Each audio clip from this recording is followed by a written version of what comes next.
Assalamualaikum warahmatullahi wabarakatuh.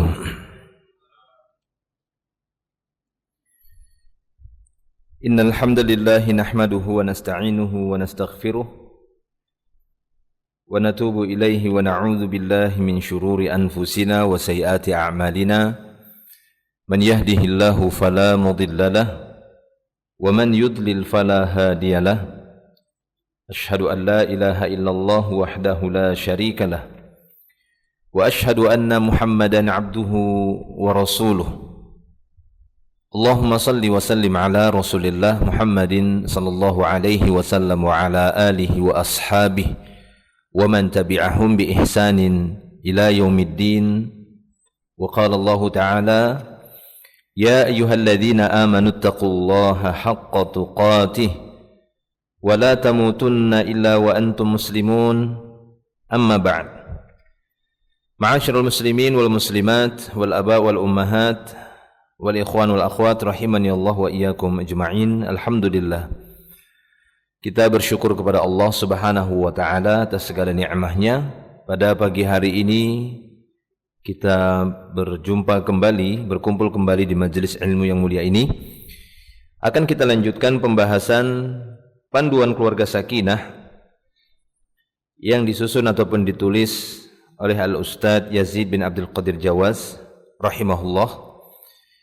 Dan pembahasan kita sudah sampai di bab yang ke-10. InsyaAllah kita akan lanjutkan kembali bab yang ke-10 berkaitan dengan hak-hak antara suami dan istri. Kita masih melanjutkan tentang hak istri yang wajib ditunaikan ataupun dipenuhi oleh suami.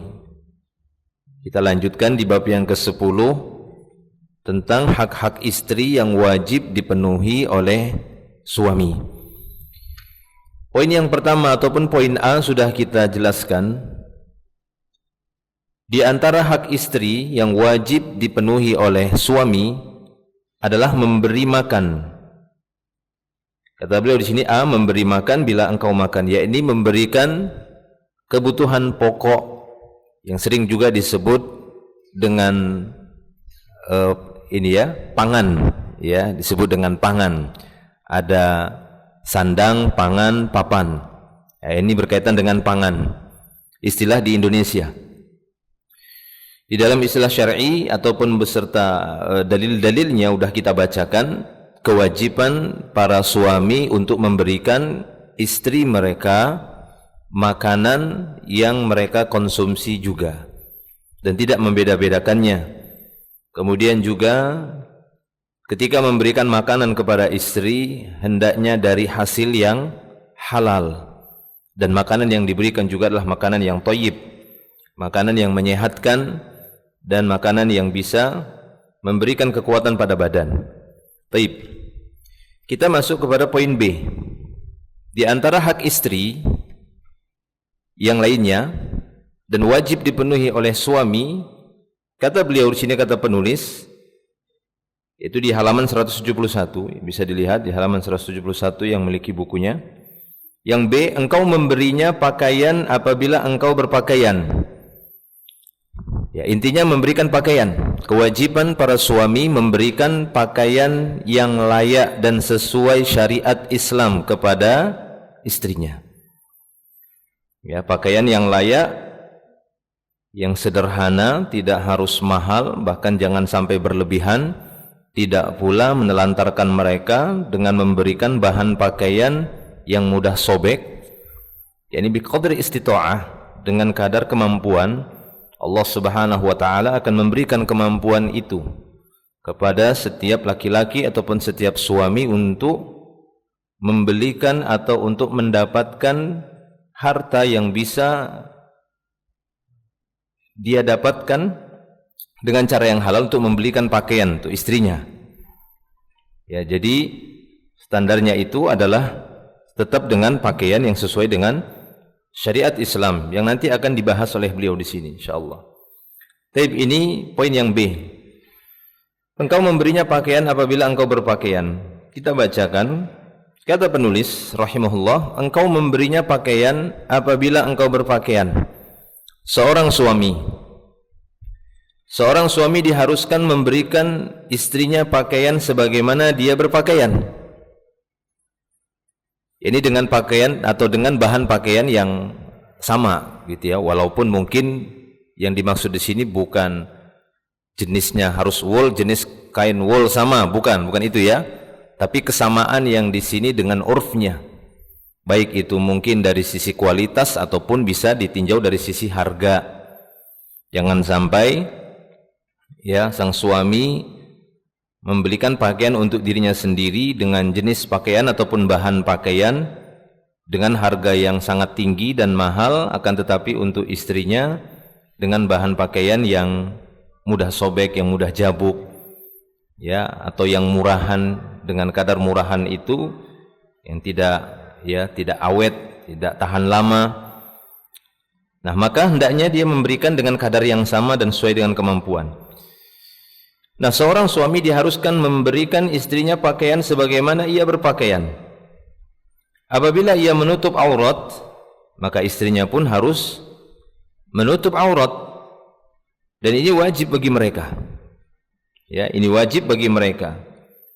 Sementara batas aurat laki-laki ialah dari bagian pusar hingga mencapai lutut. Ya. Maka paha juga termasuk aurat. Sehingga beliau di sini membawakan hadis Rasulullah sallallahu alaihi wasallam, beliau bersabda, "Al-fakhidhu auratun." Bahwa paha bagian dari aurat. Ya, paha bagian dari aurat. Hadis ini hadis yang sahih, diriwayatkan Imam Tirmidzi dari jalur Abdullah ibnu Abbas dari Jarhad al-Aslami. Bisa dilihat dalam Sahih Al-Jami' As-Shaghir di nomor hadis 4280. Nah, sedangkan aurat bagi wanita ialah seluruh tubuhnya, seluruh badannya merupakan aurat bagi wanita, kecuali apa yang biasa tampak, yaitu wajah dan telapak tangan. Ini sesuatu yang dibutuhkan, sesuatu yang mungkin kesulitan ya, ketika dia ditutupi, walaupun masih ada khilaf di kalangan para ulama ya, di antara batasan tubuh wanita yang boleh diperlihatkan atau yang biasa tampak terlihat. Namun pada asalnya para ulama menyebutkan bahwa seluruh tubuh wanita itu aurat. Nah, beliau di sini memilih pendapat yang mengecualikan wajah dan kedua telapak tangan. Selain itu aurat, apakah betisnya, apakah rambutnya, apakah itu telapak kakinya ya, atau yang berkaitan dengan telapak kaki, jari jemari kakinya, itu aurat. Adapun wajah dan kedua telapak tangan, maka ini bagian yang biasa tampak, sehingga dibolehkan untuk terlihat. Nah, maka kata beliau, rambut, betis, bagian aurat. Jika aurat ini terlihat oleh selain mahramnya atau dilihat oleh laki-laki ajnabiyah, laki-laki asing, maka dia telah berbuat dosa. Maka si wanita muslimah tadi telah melakukan perbuatan dosa. Dan ini dosa bukan dosa kecil ya, masalah aurat itu dosa besar. Ya, terlebih lagi dia yang aurat mughalladzah, aurat-aurat yang berat. Dan ini juga merupakan dosa bagi suami karena dia telah melalaikan kewajibannya untuk menjaga istrinya. Karena kewajiban suami memberikan pakaian yang salah satu tujuan pakaian itu untuk menutup aurat. Apabila ada seorang suami memberikan pakaian kepada istri untuk keluar rumahnya, namun saat keluar rumah pakaian yang diberikan oleh suami tersebut tetap menampakkan aurat, maka sang suami pun ikut mendapatkan dosa. Seberapa besar dosanya? Sebanyak laki-laki asing yang melihat aurat istrinya. Kalau yang melihatnya hanya satu laki-laki, ya satulah dosanya. Kalau yang melihatnya dua laki-laki asing, tiga, ya maka tigalah dosanya, ikut juga si suami. Kalau sampai 100, kalau lebih dari itu, sebanyak itulah dosa yang ditanggung oleh suami juga. Ya, karena ini kewajiban suami. Kecuali sang suami telah menunaikan kewajiban dengan membelikan pakaian yang sesuai dengan syariat Allah Subhanahu wa taala, namun istrinya sendiri yang melanggar, maka pastinya si suami telah terbebas dari kesalahan dan dosa tadi. Ya. Kecuali sesuatu yang dia ketahui tapi dia diamkan. Sesuatu yang dia ketahui, yang dia lihat pada istrinya, dia diamkan. Ya. Maka sang suami tetap mendapatkan dosa. Ya, karena ini termasuk dalam hadis Nabi sallallahu alaihi wasallam. Nabi mengatakan, "Man ra'a minkum munkara falyughayyirhu biyadihi." Siapa saja yang melihat kemungkaran maka rubah dengan tangan. Kinayah dari tangan di sini menunjukkan kekuatan, kekuasaan, kepemimpinan. Yakni para penguasa, para pemimpin, kepala, ketua atau yang semisalnya, kepala keluarga atau suami, karena dia merupakan pemimpin di dalam rumah tangga. Jika dia melihat kemungkaran orang-orang yang di bawah kepemimpinannya, maka rubah dengan kekuatannya, dengan tangannya, maksudnya dengan kepemimpinannya, dengan kekuasaannya, karena dia berkuasa, karena mereka itu miliknya seperti miliknya. Rubah, kata Nabi sallallahu alaihi wasallam. Jika tidak, maka dia tergolong orang yang lemah iman. Kenapa iman itu melemah? Karena berbuat maksiyah, kan itu kata para ulama ahli sunnah ketika membahas iman. Iman itu yazidu bit ta'ah wa yanqusu bil ma'siyah. Iman itu naik karena melaksanakan ketaatan, dan dia akan menurun ketika membuat kemaksiatan, berbuat kemaksiatan. Nah, maka seorang kepala keluarga, seorang suami yang mengetahui, melihat istrinya melakukan pelanggaran dalam masalah aurat, dia diamkan, dia biarkan, maka dia ikut menanggung dosa. Walaupun dia telah membelikan pakaian yang sesuai syar'i misalnya, tapi dia tahu istrinya melanggar, dia diamkan saja, keluar dengan memperlihatkan aurat misalnya, maka itu tadi dia akan mendapatkan dosa, dan dia akan tergolong orang yang lemah iman karena perbuatan maksiat, ikut dalam perbuatan maksiat istrinya. Taib. Nah, maka kata beliau di sini, hal itu menjadi dosa pula bagi suami dikarenakan telah melalaikan kewajiban ini. Nabi sallallahu alaihi wasallam bersabda, "Sinfani min ahlin nar lam arahuma." Ada dua golongan penghuni neraka yang aku belum pernah melihat kedua golongan ini sebelumnya.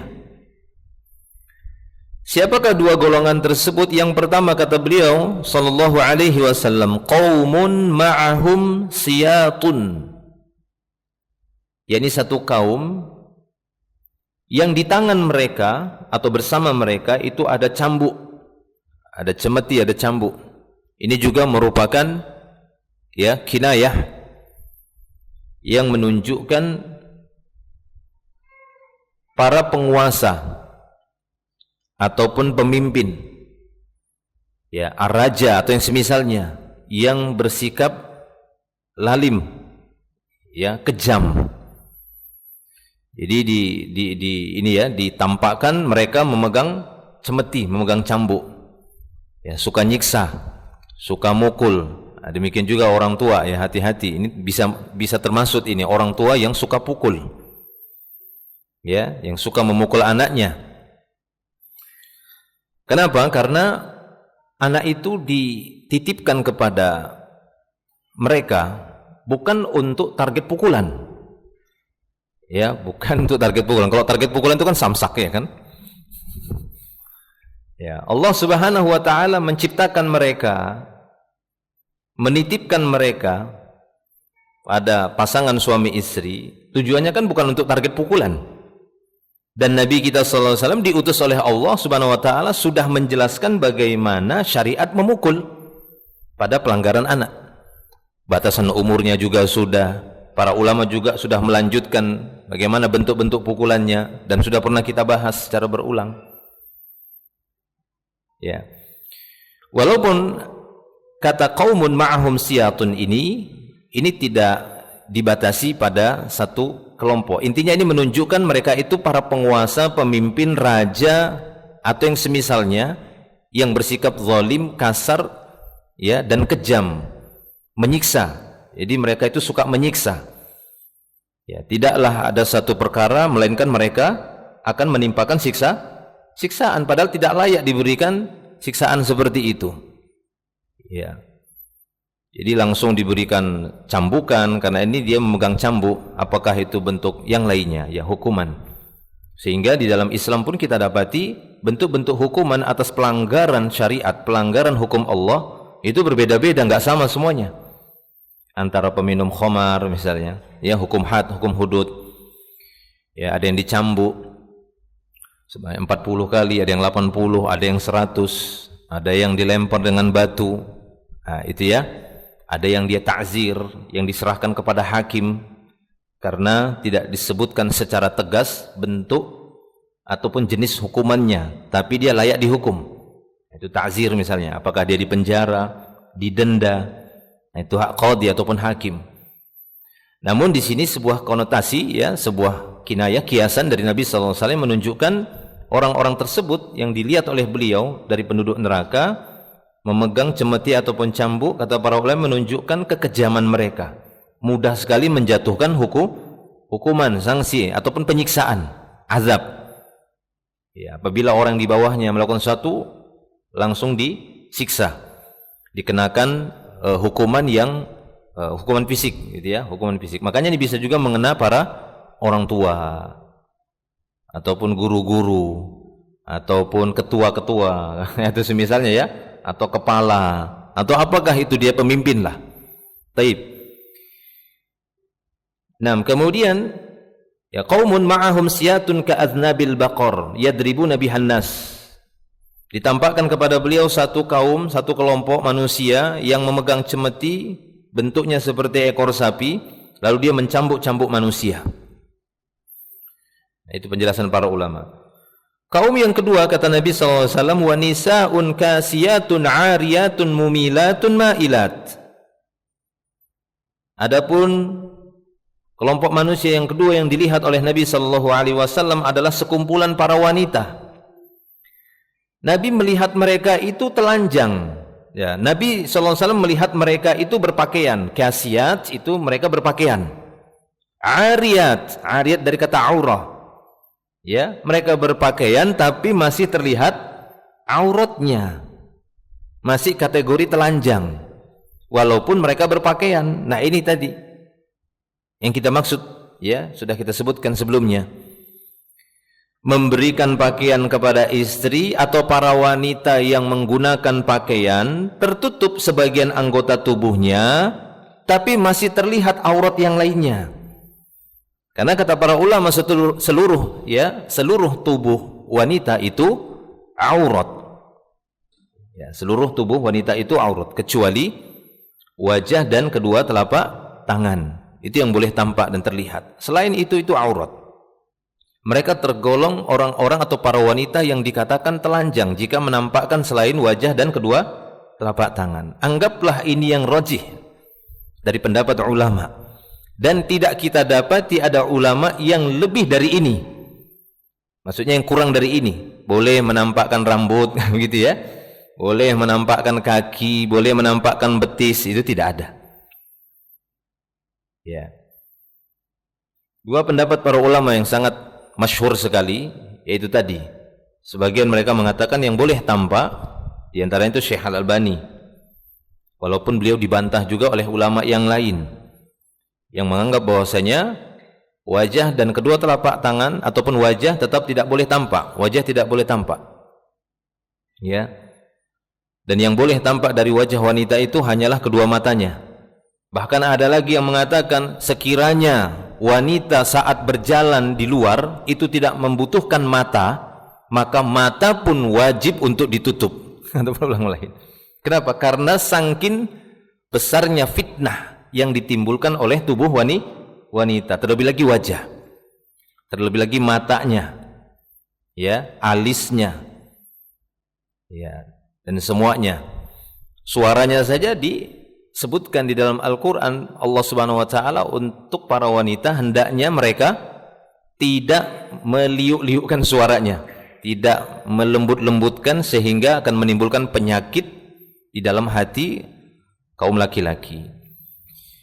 Baik, kita lihat hadis ini lagi. Jadi kata beliau sallallahu alaihi wasallam, nisaun kasiyatun, Nabi diperlihatkan para wanita yang berpakaian ariyatun, akan tetapi sejatinya mereka itu dihukumi telanjang walaupun mereka terlihat berpakaian.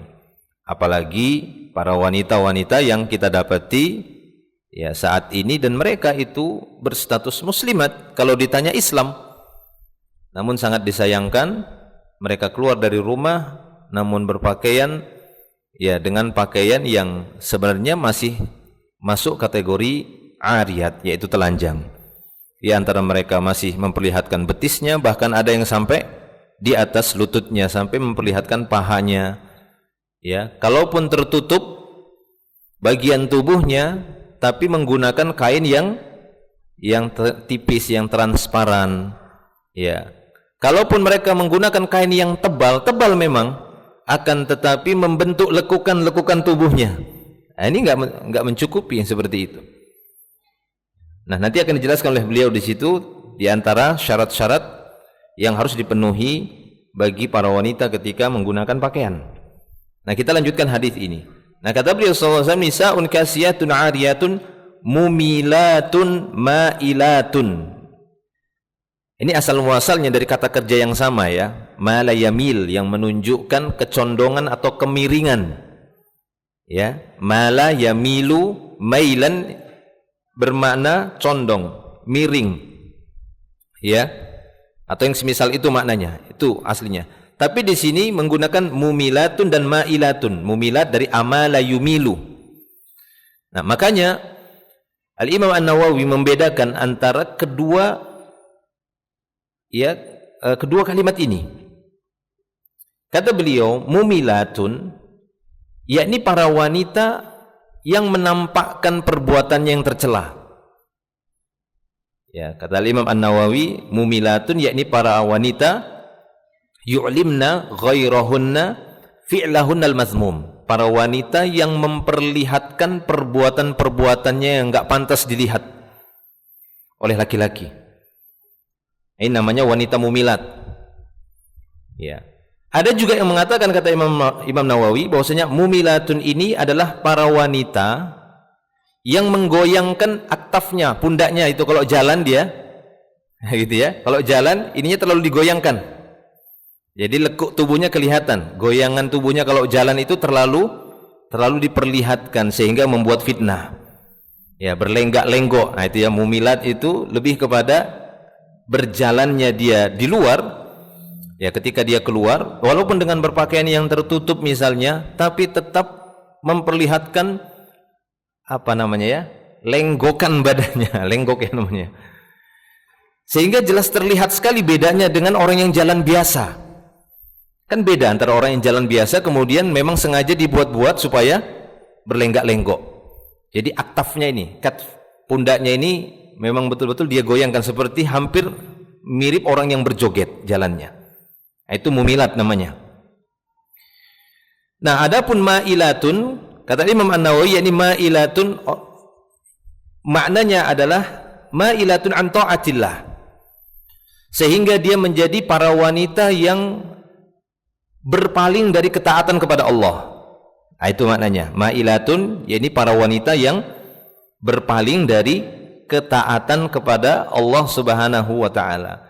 Jadi sumber katanya sama, akan tapi yang diinginkan di sini berbeda. Mumilatun, mailatun, seakan-akan mirip, padahal keduanya ini memiliki makna yang berbeda. Mumilatun itu lebih kepada gaya jalan ketika di luar, membuat fitnah gaya jalannya, ya. Atau ketika dia keluar, wanita tersebut menampakkan kepada orang-orang perbuatan-perbuatan yang tidak layak, yang bisa membuat fitnah, yang bisa membangkitkan syahwat kaum laki-laki. Itu makna mumilat. Nah, adapun mailatun itu lebih kepada Allahnya. Jadi dia sering melanggar. Ya, sering melanggar perintah-perintah Allah. Mungkin dia tidak sholat, melalaikan sholat, ya, ataupun melalaikan puasanya, atau misalnya dia tidak sesegera mungkin mengqadha puasanya. Sampai 2 tahun, 3 tahun, puasa yang dia tinggalkan di bulan Ramadan misalnya, enggak diganti-ganti, ini ma'ilat namanya. Berpaling dari ketaatan kepada Allah Subhanahu wa taala. Ya, tidak sesegera mungkin untuk mengganti kewajibannya misalnya. Atau melalaikan salat, sering mengakhirkan waktu salat. Padahal mereka tidak wajib untuk ke masjid. Tapi mereka mengerjakan salat di rumah mendekati waktu salat berikutnya. Atau yang lainnya, bentuk-bentuk ketidaktaatan mereka kepada Allah Subhanahu wa taala. Lalu kata Nabi sallallahu alaihi wasallam, ru'usuhunna ka'asnimatil bukhtil ma'ilati. Nah, beliau sallallahu alaihi wasallam memberikan contoh bahwa mereka kepalanya itu dicondongkan seperti punuk unta. Jadi kepalanya itu ada yang mengatakan ka'asnimatil bukht, yakni ketika mereka membentuk rambutnya itu mirip seperti punuk unta sehingga kelihatan. Ya, ada yang memaknai ka'asnimatil bukhti ini al-ma'ilah, yaitu kepalanya kalau berjalan lenggak-lenggok seperti punuk unta. Pernah ya lihat unta jalan itu ya, yang ada punuknya gitu. Muncul agak tenggelam, muncul. Nah, seperti itu. Baik, lalu kata Nabi sallallahu alaihi wasallam, la yadkhulnal jannata. Wanita-wanita seperti ini tidak akan masuk ke dalam surga. Ya, wanita-wanita seperti yang disebutkan tadi, sifat-sifatnya ini tidak akan masuk ke dalam surga. Maksudnya tidak masuk ke dalam surga ini bukan tidak masuk ke dalam surga selama-lamanya. Karena ini bukan perbuatan yang menyebabkan pelakunya kafir sehingga wanita tadi jadi kafirah, murtaddah, tidak. Ya, akan tapi la yadkhulul jannah, mereka lah para wanita yang tidak akan masuk surga, artinya mereka akan mendekam di dalam neraka itu dalam waktu yang lama sehingga mereka juga lama masuk surga disebabkan perbuatan mereka ini. Ya, perbuatan-perbuatan tadi itu, ini tidak menjaga aurat dengan baik. Wala yajidna rihaha, bahkan mereka tidak mendapatkan aroma wanginya surga tersebut, padahal aromanya tersebut bisa didapati dari jarak yang sangat jauh. Ya, jadi aroma wanginya surga itu sudah bisa tercium ya, oleh manusia, walaupun manusia itu belum dimasukkan ke dalam surga. Bagi calon-calon penduduk surganya itu mereka sudah kecium, sehingga mereka berharap-harap supaya segera dimasukkan ke dalam surga. Nah, maka kata Nabi SAW, la yajidna rihaha wa inna rihaha la yujadu min masirati kadza wa kadza.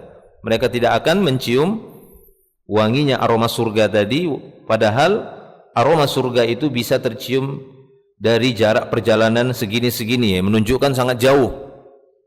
Dari jarak yang sangat jauh sekali. Ya, Allah yang mengetahui jaraknya, tapi intinya jauh.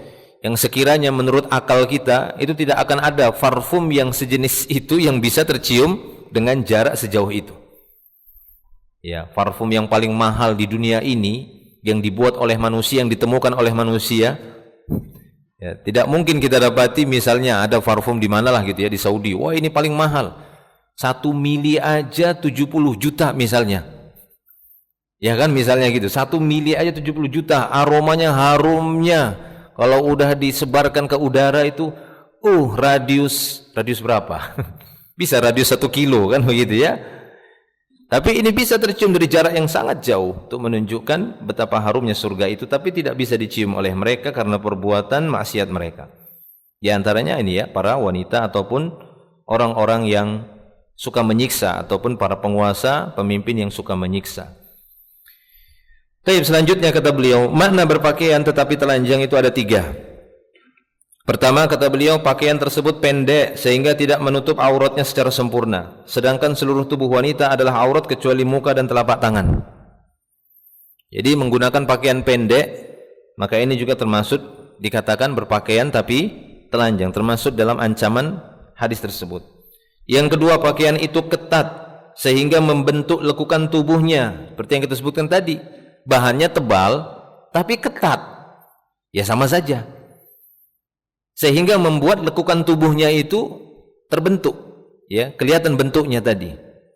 Nah, ini dia termasuk dikategorikan berpakaian tapi telanjang. Yang ketiga, pakaian tersebut tipis walaupun longgar, bahkan terkipai-kipai. Terkipai-kipai ya. Ya.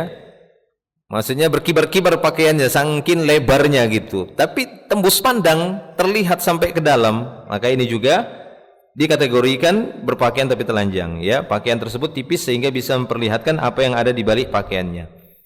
Nah, maka di sini beliau jelaskan beberapa syarat yang perlu sekali diperhatikan dalam berpakaian ataupun mengenakan busana muslimah yang sesuai dengan syariat Islam sebagai berikut. Pertama, ada 10 sepertinya ya di sini beliau sebutkan satu-satu. Yang pertama, menutupi tubuh kecuali wajah dan telapak tangan. Jadi syarat yang pertama di dalam berpakaian, khususnya bagi para wanita, dan mintalah kepada suaminya untuk membelikan pakaian yang memenuhi syarat-syarat seperti ini. Ya, apabila suaminya misalnya membelikan pakaian yang tidak memenuhi syarat seperti ini, maka katakan kepada suaminya, ini pakaian untuk keluar mas, bang, sayang, atau semisalnya, suamiku. Maka belikanlah pakaian untukku yang sesuai dengan syarat-syarat syariat ketika saya keluar rumah.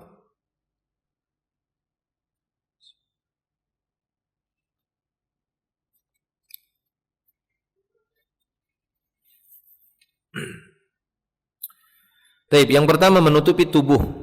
Jadi seluruh tubuh itu tertutup kecuali wajah dan telapak tangan. Allah Subhanahu wa taala berfirman, "Ya ayuhan nabi, qul li azwajika wa banatika wa nisa'il mu'minin yudnina 'alaihinna min jalabibihin."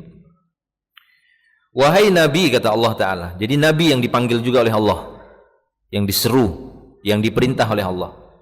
Wahai nabi, katakan kepada istri-istrimu. Jadi bukan wanita muslimah saja, istri nabi pun juga enggak ada pengecualian. Jangan dikira karena istri nabi kemudian ada dispensasi, kan begitu. Ada pengecualian. Memang benar di sana ada pengecualian untuk Nabi kita sallallahu alaihi wasallam. Tapi dalam hal ini tidak. Ya, dalam hal ini tidak ada bagi beliau ataupun bagi keluarga perempuan beliau. Wahai Nabi, katakan kepada istri-istrimu, wa banatika, demikian juga katakan kepada anak-anak perempuanmu, wa nisa'il mu'minin, katakan juga kepada wanita-wanita mukminin, kepada istri-istri laki-laki beriman. Apa perintahnya? Perintahnya untuk idna, yudnin. Ya. Adna itu sebenarnya menurunkan sesuatu dari atas ke bawah. Makanya dikatakan dunia. Dunia itu ya, dana, adna, mengikuti wazan af'ala. Dari kata dana, dana itu artinya di bawah. Bukan dana fulus. Makanya dari situlah diambil kata dunia. Kenapa dikatakan dunia? Karena dia letaknya di bawah. Kenapa dikatakan langit itu sama dalam bahasa Arab atau dijamak samawat? Karena secara bahasa Arab sama yasmu artinya ala ya'lu atau ala ya'li, artinya tinggi. Jadi sama itu secara bahasa artinya tinggi, makanya dikatakan sama. Dunia itu dikatakan dunia karena dia di bawah, rendah. Ya, dan apa yang ada di dunia ini memang rendah. Nilainya itu enggak besar. Kita aja mungkin manusia yang menganggapnya nilainya itu besar katanya. Miliaran, triliunan. Padahal di sisi Allah ini enggak ada apa-apanya. Kemewahan dunia ini, kata Nabi kita SAW, ya, melalui Nabi kita SAW, menurut terangan beliau, kemewahan dunia ini dikumpulkan semuanya, itu tidak lebih mahal dari seekor bangkai kambing yang pernah ditunjuk oleh Nabi di masa itu. Ya, ada seekor bangkai kambing yang kalau sekiranya hidup, kambing itu adalah kambing cacat. Jadi kemewahan dunia ini aja enggak ada lebih dari itu di sisi Allah, maksudnya dalam pandangan Allah Subhanahu wa taala. Jadi kecil gitu kemewahannya. Sehingga orang-orang beriman berusaha memanfaatkan yang rendah ini. Dunia ini kan rendah. Nah, orang-orang beriman bukan meninggalkannya, tapi memanfaatkan yang rendahan ini menjadi sesuatu yang tinggi di sisi Allah ketika dia diniatkan lillahi ta'ala. Nah, itu dia. Iya. Sebesar apapun yang dihasilkan oleh manusia dari dunia ini, di pandangan Allah itu rendah, nggak ada nilainya kecuali apa yang telah ya disalurkan, dijalankan pada jalan Allah Subhanahu wa taala, dia akan dinilai tinggi oleh Allah taala. Walaupun itu awalnya kecil, mungkin cuma 10.000, mungkin cuma ya kecil lah, tapi jadi besar dia. Tapi kalau cuma sebatas dunia saja, itu kecil aslinya, namanya juga dunia. Taib ya. Kembali lagi kepada ayat ini. Kata Allah Subhanahu wa taala kepada nabinya, yudnina alaihin, yakni turunkan, adna yudnin, ya. Karena adna tadi menjulurkan sesuatu dari atas ke bawah, dari atas ke bawah. Berarti perintahnya ini dari kepala, itu dia. Enggak ada yudnina itu dari bawah. Itu enggak difahami dengan bahasa Arab gitu. Yudnina alaihinna min jalabibihinna, kemudian pakai jilbab dari bawah. Enggak. Yakni sesuatu yang memang menutupin tubuh itu dari bagian kepala sampai bawah. Itu dia namanya idnaul jilbab. Nah, kita belum lagi melihat secara syar'i makna jilbab. Jangan kita memahami kata-kata dalam bahasa Arab itu dengan versi kita. Ini banyak orang-orang memahami jilbab, jalabib, ya jamaknya, dengan pemahaman masing-masing. Seperti dalam Al-Quran. Ada nggak di dalam Al-Quran kata-kata sayyaroh? Hah? Ada atau tidak? Ada nggak dalam Al-Quran kata-kata sayyaroh? Coba lihat di kamus-kamus bahasa Arab sekarang, apa arti sayyaroh? Mobil. Ada nggak di masanya waktu itu? Di masanya Nabi Yusuf mobil. Apakah kita terjemahkan bahasa Arab itu dengan bahasa kita sekarang ini? Nggak bisa seperti itu. Nah, maka kita lihat apa sih yang dimaksud sayyaroh dalam ayat ini. Nah, lihat saat turunnya ayat itu apa yang diinginkan, pemahamannya apa. Nah, itu yang dikatakan pemahaman salafus saleh, pemahaman terdahulu. Karena memang turunnya ayat itu intinya untuk apa, nanti baru dia dilihat keberlakuannya pada setiap zaman itu apa. Nah, gitu dia. Nah, sama seperti ini jalabib atau jilbab. Ketika ayat ini diturunkan, bagaimana jilbab yang dimaksud di masa itu? Nah, kan begitu dia. Apakah dengan jilbab yang dimaksud oleh orang-orang sekarang, apakah ayatnya turun sekarang? Sehingga kita katakan bahwasanya jilbab yang dimaksud dalam ayat ini ya seperti ini. Sehingga saya sering menyebutnya dengan jilbab tutup botol. Cepluk. Gitu ya. Ada kan jilbab tutup botol itu yang cepluk kan begitu. Bukan itu yang dimaksud. Kita lihat kembali nanti mungkin disebutkan di sini bagaimana di antara sifat jilbab itu tadi. Tapi dari ayat ini bisa kita dapat yudnina alaihinna min jalabibihinna, ini menunjukkan keseluruhan badan dari atas ke bawah sampai telapak kaki. Sampai telapak kakinya tertutup. Sehingga pernah mungkin kita sampaikan bagaimana kecemburuan dan rasa takutnya para wanita muslimah di masa itu saat Nabi SAW mengumumkan tentang keharuman isbal. Ya, man asfala minal ka'bain finnar. Ya, kain apapun yang dijulurkan dari atas ke bawah sampai menutupi ka'ab mata kakinya di neraka. Loh, terkejut para wanita muslimah kan pada waktu itu. Nah, kita sampaikan hadisnya itu.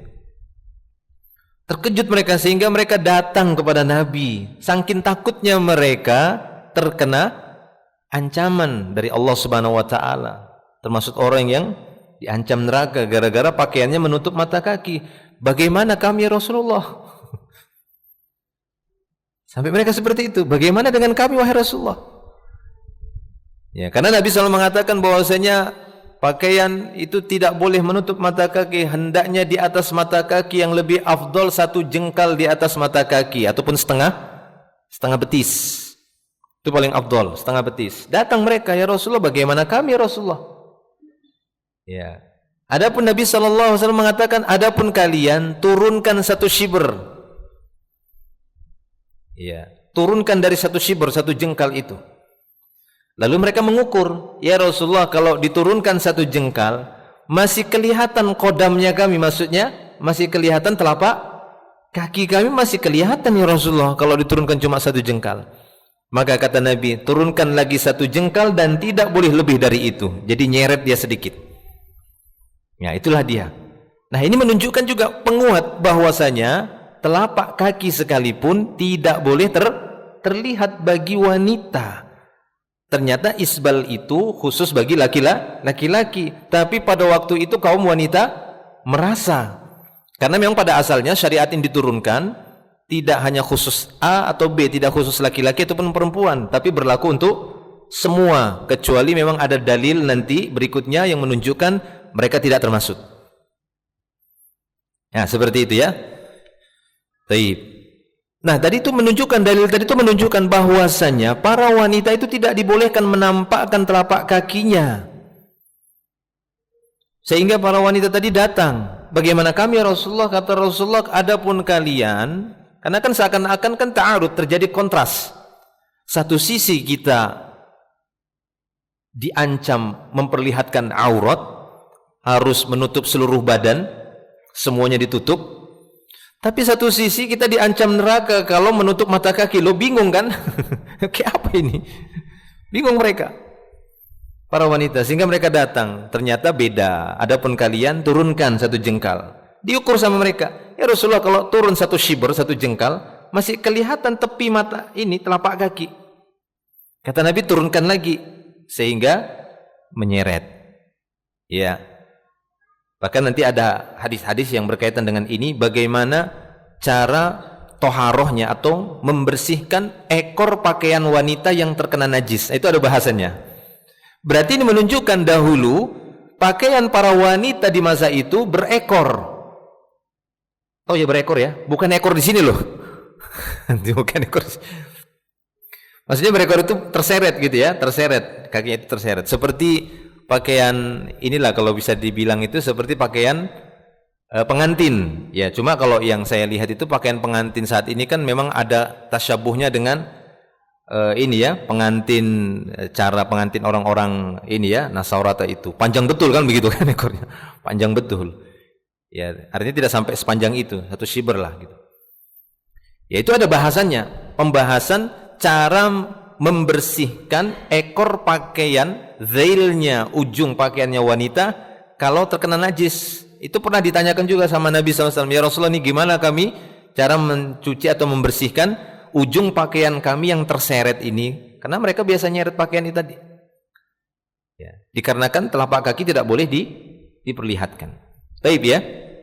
Nah itu, jadi kembali kepada hadis ini ya, kepada ayat tadi ya. Allah Ta'ala mengatakan yudnina alaihinna min jalabibihinna. Jelas ya, julurkanlah jilbab itu ke seluruh tubuh, itu maksudnya dari kepala sampai ke bawah.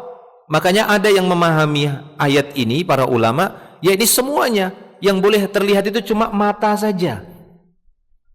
Bahkan kata mereka mata pun diselamatkan dengan kain tipis lagi yang jaring. Nah, makanya ada yang pakai jaring itu. Itu memang ada pendapat ulama seperti itu, bukan ngada-ngada seperti itu.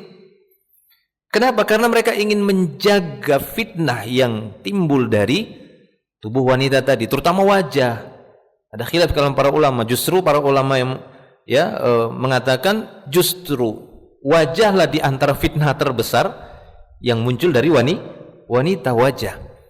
Gak ada orang-orang tanya, gimana wanita itu? Wih, cantik jempolnya. Gak ada. Pasti dia akan mengatakan, gimana wanita itu? Wih, cantik wajahnya. Pasti begitu. Ya, nggak ada yang bilang oh cantik itu jempolnya, ya, cantik kelingkingnya, enggak, wajah. Sehingga menurut mereka wajah itu bagian yang harus ditutup. Wallahu a'lam bishawab. Tapi setidaknya, ya, pendapat yang ya, kurang dari itu ataupun sekurang-kurangnya adalah bolehnya mereka memperlihatkan wajah dan kedua telapak tangan menurut pendapat sebagian ulama. Wallahu a'lam. Baik ya. Nah, kemudian kita bacakan ayatnya lagi. Dzalika adna ayyu'rafna fala yu'dzaina. Perhatikan ini. Allah langsung yang mengatakan, dengan cara yang demikian itu maksudnya cara berpakaian seperti itu, menggunakan jilbab dari atas sampai telapak kaki tertutup. Cara seperti ini lebih mudah, kalian lebih mudah dikenal. Ini sebagai bantahan terhadap pemikiran sebagian orang. Dan saya pernah mendengar ada orang yang berpendapat demikian. Kalau pakai jilbabnya sampai pakai cadar, kayak apa orang mau kenal dia? Ya kan? Justru kita katakan, Allah mengatakan dzalika adna ayyurafna. Cara seperti ini para wanita lebih mudah dikenal.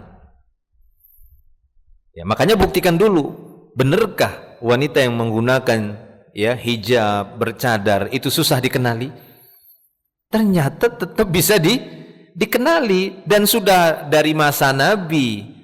Ya, dari masa Nabi mereka tahu bahwasanya oh ini istri Nabi yang ini istri Nabi yang Sofia, ini istri Nabi yang Zainab, kan begitu ya. Sampai Umar saja tahu, ini kamu Zainab kan, misalnya begitu. Karena kelihatan dari postur tubuhnya, kan begitu ya, bersama Nabi. Ini Sofia, ini siapa, ini Aisyah. Bisa dikenal tanpa harus membuka auratnya. Nah, ini kata Allah. Kemudian fala yu'zaina, dan kalian tidak diganggu. Ternyata pakaian ini sebagai sebab Allah menjaga dia dari gangguan laki-laki ataupun dari bentuk kejahatan saat dia keluar rumah. Nah, ini dia. Ini Allah yang menjaminnya. Fala yu'zaina, dan dia ataupun mereka tidak akan diganggu. Ya, sehingga kita dapati wanita-wanita yang memakai hijab, apalagi sampai bercadar atau menutup auratnya, kita katakan ya, menutup auratnya, menggunakan hijab yang syar'i.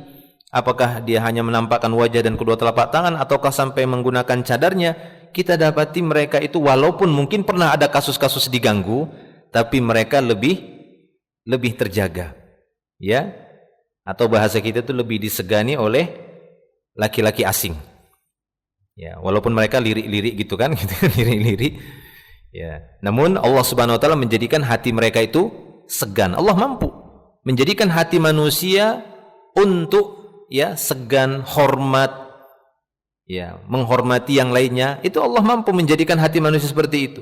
Yang penting kita menempuh sebab yang syar'i. Nah, di antara sebab syar'i agar para wanita ketika keluar rumah itu disegani dan dihormati oleh laki-laki asing, maka hendaknya mereka menggunakan hijab mereka, menggunakan jilbab syar'i mereka, menutupi seluruh tubuhnya kecuali yang boleh tampak saja. Taib. Nabi SAW bersabda kepada Asma binti Abi Bakar radhiyallahu anhuma. Nah, ini diantara dalil yang dipakai oleh para ulama yang mereka berpendapat bahwa wajah wanita dan kedua telapak tangan itu masih boleh diperlihatkan. Beliau SAW pernah berkata kepada Asma, anak perempuannya Abu Bakar, "Ya Asma, innal mar'ata idza balagat al-mahid." Wahai Asma, wanita itu kalau sudah haid, ya maksudnya sudah baligh, karena ini salah satu tanda seorang wanita itu sudah baligh dengan haidnya dia. Seorang wanita itu, wahai Asma, kalau sudah baligh, lam yasluh ayyura minha illa hada wa hada.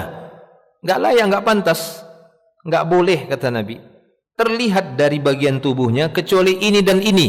Seraya beliau mengarahkan ya kata-katanya tadi ke arah wajah dan kedua telapak tangannya.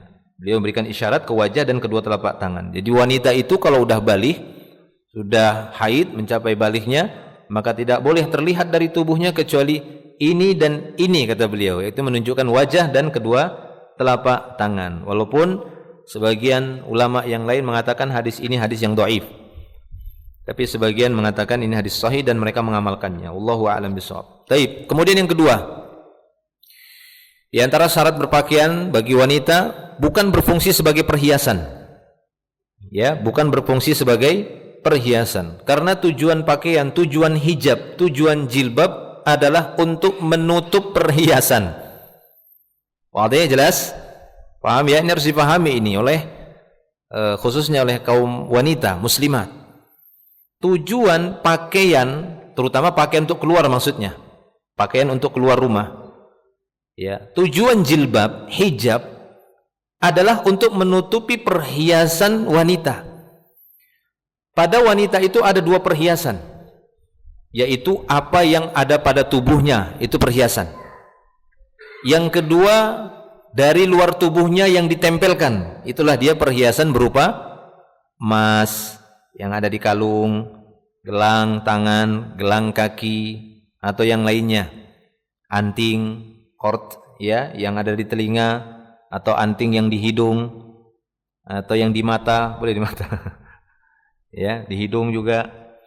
Boleh nggak di hidung? Nah, ya kalau nggak ada larangannya boleh kan begitu. Intinya boleh, wanita itu boleh menggunakan perhiasan. Yang nggak boleh itu laki-laki. Dari emas gitu ya, terutama dari emas tidak boleh. Boleh bagi laki-laki itu menggunakan perhiasan hanya dari cincin. Kalau kalung itu tidak boleh bagi laki-laki karena tasyabuh dengan wanita. Kalung itu identik untuk wanita. Ya.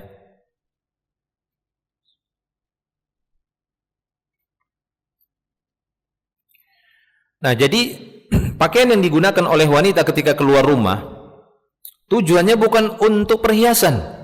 Sekarang banyak kita dapati, mungkin sudah ada dari dulu ya, tapi sekarang juga bisa kita saksikan ada sebagian hijab ataupun jilbab yang dipakai oleh wanita muslimah saat keluar rumah ya tetap menarik perhatian laki-laki asing. Ya. Kenapa? Karena ada perhiasan-perhiasan kecil di sana, sehingga pandangan laki-laki tertarik mau melihatnya. Nah, ini kalau bisa dikurangi ataupun dihilangkan, ya. Jadi betul-betul pakaian yang tidak menambah fitnah. Ya, karena tujuannya ini kata beliau ya, bukan berfungsi sebagai perhiasan. Allah Ta'ala berfirman, wala yubdina zinatahunna, jangan menampakkan perhiasannya illa ma dhahara minha, kecuali yang biasa terlihat. Ya, ini berbeda-beda para ulama menafsirkan yang biasa terlihat. Ada yang mengatakan yang biasa terlihat itu wajah dan kedua telapak tangan. Adapun pakaian yang dia kenakan itu jangan jadi perhiasan lagi, itu maksudnya. Ya, makanya banyak para ulama mengatakan para wanita ketika menggunakan jilbab atau pakaian itu hindarilah yang terlalu banyak bordir, ornamen, bukan ornamen apalagi bordir gitu ya, aksesoris, hiasan-hiasan, apalagi sampai berbunyi-bunyi kelentang-kelenting gitu ya, ditempel-tempel. Karena kan ada hadisnya juga, jangan sengaja, wanita itu jangan sengaja memukul-mukul kakinya, karena dulu para wanita dulu kebiasaan mereka menggunakan perhiasan di kaki, gelang kaki gitu. Jadi sengaja dikriding-kriding gitu ya. Jadi laki-laki pun terfitnah dengan itu. Itu sampai masuk Al-Qur'an. Ya, Allah sampai memasukkan itu dalam Al-Qur'an, adab itu. Ya, jangan kalian sengaja memukulkan kaki-kaki kalian supaya didengar oleh laki-laki ketika keluar dari rumah. Taib. Begitulah penjagaan Allah terhadap makhluk yang Dia ciptakan sendiri. Ya, yang Allah Ta'ala ciptakan. Ya, Allah Ta'ala menciptakan makhluknya dan Dialah yang memberikan aturan untuk makhluknya. Dan Dia yang lebih tahu, lebih a'lam. Ya, karena memang Allah yang lebih mengetahui tentang hamba-hambanya, dan itu yang paling dibutuhkan hambanya. Baik ya, wala yubdina zinatahunna illa ma dhahara minha.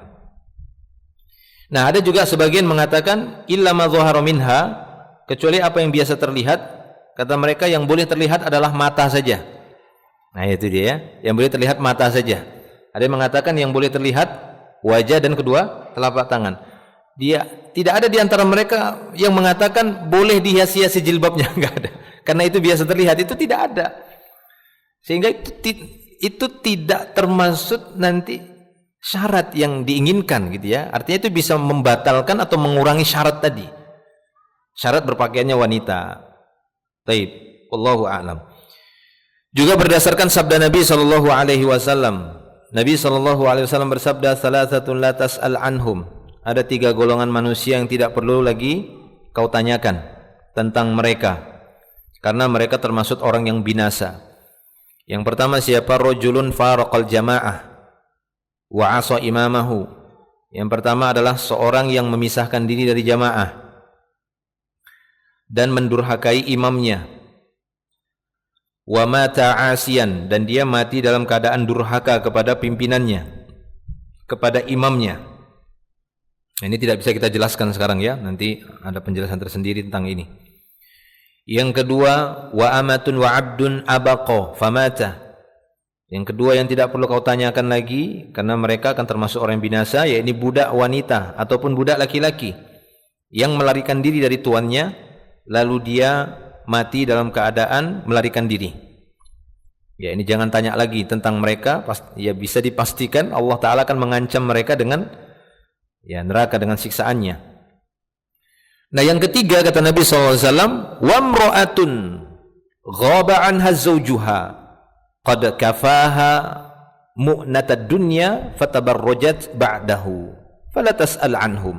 Yang ketiga kata Nabi, seorang wanita suaminya sedang tidak ada di rumahnya, sedang tidak ada bersamanya, ataupun sedang keluar rumah mencari ma'isyah, sedang kerja, padahal suaminya telah mencukupi keperluan duniawinya di rumahnya, sudah dicukupi semuanya, uang belanja sudah, pakaian sudah, tempat tinggal semuanya, sampai bukan yang primer lagi, yang sekundernya juga sudah, ada kulkas misalnya, ada AC nyaman gitu ya, ada kipas angin, ada semuanya. Akan tapi dia tidak amanah, namun dia bertabarruj ataupun bersolek untuk laki-laki yang bukan mahramnya. Nah ini dia keluar rumah saat suaminya tidak ada di rumah, tidak ada di sisinya. Dia keluar rumah dengan tabarruj, dia keluar rumah dengan menampakkan kecantikannya, menampakkan bagian tubuh yang itu tidak boleh tampak kecuali pada suaminya saja. Maka dia telah berkhianat dengan suaminya.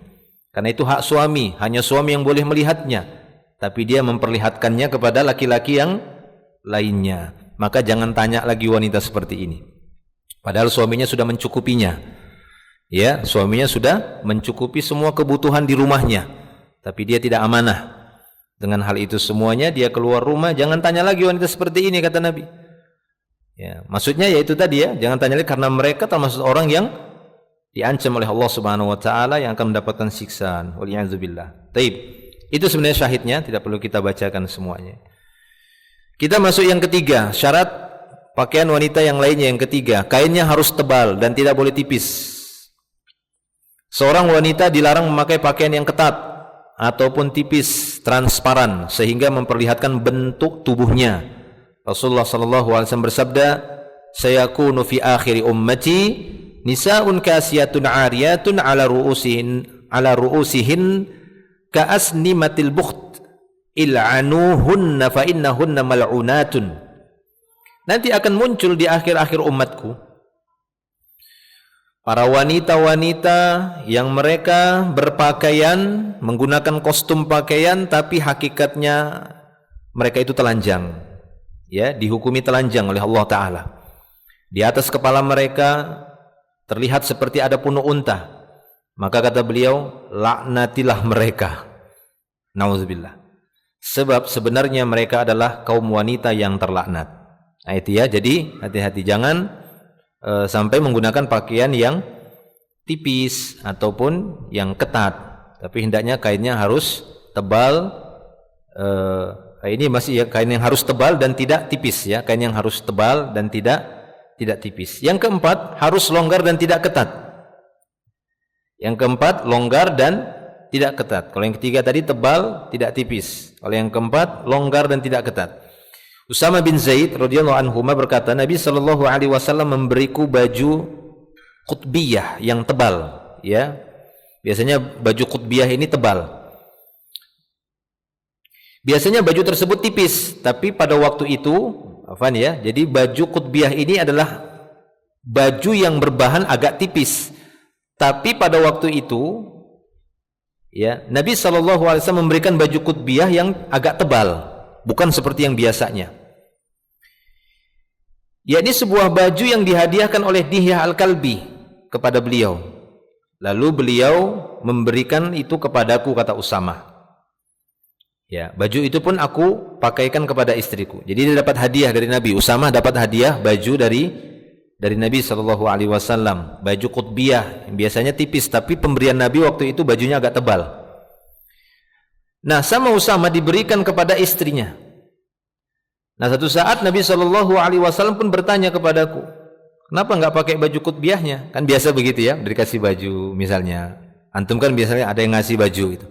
Mana baju yang itu? Kenapa dipakai-pakai? Kan begitu ya. Gitu. Nah, Usama juga ditanya seperti itu, mana baju qutbiyahnya? Aku pun menjawab, aku berikan kepada istriku ya Rasulullah. Aku pakaikan untuk istriku. Maka Rasulullah SAW pun berkata, perintahkan istrimu agar mengenakan baju dalam lagi, double lagi dari dalam. Tambah lagi. Kenapa? Karena aku takut, aku khawatir baju kutbiyah itu masih membentuk tubuh dalamnya. Coba ini perhatiannya Nabi sallallahu alaihi wasallam. Jadi beliau melihat jenis pakaian tadi itu masih tergolong agak tipis, walaupun kata Usama sebenarnya sudah agak tebal. Lebih daripada kutbiyah yang biasanya memang tipis, tapi yang diberi Nabi itu agak tebal. Tapi ketika Nabi mengetahui itu, kuberikan kepada istriku, Nabi langsung berpesan, kasih baju tambahan dalam. Aku khawatir masih tembus, terlihat. Taib. Ya, jadi ini sebagai dalil juga menunjukkan bahwa tadi harus longgar dan tidak sampai ketat. Ya, tebal dan tidak juga tipis. Kemudian yang kelima, tidak memakai parfum ataupun wangi-wangian. Apakah parfum secara langsung ataukah itu sabun-sabun cuci pakaian yang terlalu harum? Nah, itu hindari. Jangan terlalu menggunakan sabun-sabun ataupun ya sabun cuci pakaian yang terlalu harum. Ya, karena nanti akan membuat sifat parfum itu ada juga pada pakaian tadi, kan itu dia. Karena kan yang penting sifatnya, bukan harus mereknya. Ya, ini kan bukan parfum, jadi jangan dikira parfum atau wangian itu yaitu yang apa yang di botol kan gitu ya. Tapi segala sesuatu yang memang wanginya itu ya tahan lama gitu ya, kemudian dari jarak yang lebih dari 1 meter itu tercium. Tapi kalau parfum tadi sifat parfum harumnya itu hanya tercium oleh dirinya sendiri, ini enggak apa-apa. Karena walaupun terlarang mereka menggunakan parfum, tetap Nabi SAW dalam hadis yang lain menyebutkan ada sifat parfum wanita. Sifat parfum wanita itu warnanya kontras, tapi aromanya lembut, soft. Nah, begitu ya, enggak strong dia. Aromanya itu soft, hanya bisa tercium oleh dirinya sendiri. Kita tidak katakan wanita itu hendaknya berpakaian dengan yang beraroma tengi, bukan. Ya kan begitu ya, bukan begitu, bukan itu yang diinginkan. Tapi jangan sampai parfumnya itu bisa dicium oleh laki-laki yang dia lewati, maka cukuplah untuk dirinya sendiri yang bisa menciumnya. Ataupun wanita yang memang berdekatan ya sampai menempel itu bisa menciumnya. Kalau udah berjarak nggak bisa lagi tercium. Nah, adapun parfumnya laki-laki memang dianjurkan itu memiliki aroma yang strong kan begitu ya, tapi warnanya soft. Nah, gitu ya, jangan warna merah, kuning gitu ya. Akan tapi agak pudar dia. Ya, agak lebih ke jernih, tapi aromanya kuat. Kalau bisa jarak 10 meter udah kecium kan begitu kan. Ini aromanya ini 10 meter gitu sudah kecium nih. Didekati, oh kamu ternyata parfumnya ya. Iya kan begitu. Taib. Larangan mempergunakan wangi-wangian ataupun parfum bagi wanita begitu tegas. Bahkan Nabi SAW melarangnya meski untuk pergi ke masjid. Bahkan ke masjid pun tidak dibolehkan oleh Nabi bagi para wanita menggunakan parfum. Beliau SAW bersabda, ayyuma imra'atin ista'tarat, ya, yakni istimalul itr, summa kharajat famarrat ala qaumin, yakni qaumin rijalin liyajidu rihaha fahiya zaniyatun. Wanita manapun yang menggunakan itr, menggunakan parfum, wewangian, lalu dia keluar dari rumahnya dan melewati sekumpulan laki-laki sehingga mereka bisa mendapatkan aroma wangi parfumnya si wanita tadi, maka wanita itu dihukumi seperti wanita pelacur, seperti wanita penzina. Nauzubillah. Ya, alangkah mirisnya begitu. Ya, digolongkan ataupun disifati seperti wanita zaniyah, wanita pelacur atau wanita penzina. Sedangkan jika istri memakai parfum di hadapan suami, nah justru ini yang sangat diinginkan. Di dalam rumahnya, maka hal tersebut dibolehkan, bahkan dianjurkan baginya berhias diri untuk suami. Ya, justru para istri sangat disukai untuk menggunakan parfum saat berada di rumah, untuk menghilangkan aroma dapur, aroma keletihan, ya gitu ya, aroma keringat dan yang semisalnya, sehingga suaminya tidak mendapatkan sesuatu yang tidak nyaman dari tubuhnya, dari badannya, tapi dia mendapatkan aroma yang menyenangkan, yang membuat kesegaran ya, dan ya membuat semangat suaminya. Nah, seperti itu. Baik, yang keenam, Di antara syarat pakaian yang lainnya, kata beliau, tidak menyerupai pakaian laki-laki. Tidak menyerupai pakaian laki-laki, tidak tasyabbuh dengan pakaian laki-laki. Dari Abu Hurairah radhiyallahu anhu, dia berkata, la'ana Rasulullah sallallahu alaihi wasallam ar-rajula yalbasu libsatal mar'at wal mar'ah talbasu libsatar rajul. Rasulullah sallallahu alaihi wasallam melaknat laki-laki yang memakai atau mengenakan pakaian wanita, dan sebaliknya Rasulullah melaknat para wanita atau seorang wanita yang menggunakan pakaian laki-laki. Ini maksudnya pakaian-pakaian khusus, bukan pakaian yang memang secara urfnya itu sudah sama laki-laki dan perempuan. Pakaian-pakaian khusus. Pakaian khusus wanita nggak boleh dipakai oleh laki-laki. Ya. Pakaian khusus laki-laki jangan dipakai oleh wanita, karena jatuh nanti pada tasyabbuh. Yang ketujuh, tidak menyerupai pakaian wanita-wanita kafirah. Jadi tidak boleh juga menyerupai pakaian wanita kafirah. Sebab dalam syariat Islam ditetapkan bahwa kaum muslim serta muslimah tidak boleh tasyabbuh menyerupai orang-orang kafir, baik dalam ibadah, hari raya, maupun cara berpakaian dengan pakaian yang khas bagi mereka. Ingat, ya, tasyabbuh dengan pakaian wanita kafirah, ya ini wanita kafirah dengan menggunakan pakaian yang memang itu khusus, sehingga memang dikenal mereka dengan pakaian itu. Nah, wanita muslimah jangan menggunakannya. Bukan pada semua jenis pakaian, ya. Bukan pada semua jenis pakaian. Mungkin ada saja pakaian-pakaian yang itu dipakai oleh wanita-wanita kafirah, tapi sudah umum. Sudah umum bagi wanita-wanita, ya, seluruh wilayah tersebut itu biasa memakai pakaian itu. Maka ini enggak apa-apa. Ya, hal ini tidak mengapa. Seperti pakaian di masa Nabi itu pakaian burnus. Ya, di masa Nabi ada namanya jenis pakaian burnus. Jamaknya baronis. Ya, bukan bronis ya. Nanti teringat makanan lagi. Jadi jenis pakaian burnus ini adalah seperti jubah besar menjuntai ke bawah, pakaian laki-laki. Ya. Kemudian di bagian lehernya itu ada penutup kepalanya seperti puncung, agak lancip. Itu burnus. Pakaian ini awal-awalnya pakaian khusus para pendeta. Ya, ini dulunya pakaian khusus para pendeta. Tapi karena sudah saking seringnya orang-orang Arab pada waktu itu menggunakannya, dan kaum muslimin juga sering menggunakan itu, maka Nabi mendiamkannya. Ya, Nabi SAW mendiamkannya. Sehingga hadis itu bisa antum dapati ketika Nabi melarang orang yang sedang ihram, laki-laki sedang ihram, kata Nabi, wala baronis, jangan pakai burnus. Padahal itu sebenarnya awalnya dulu pakaian para pendeta. Itu ada, antum dapati itu. Jangan menggunakan burnus. Orang yang sedang ihram, sering diterjemahkan itu mantel, ya kan?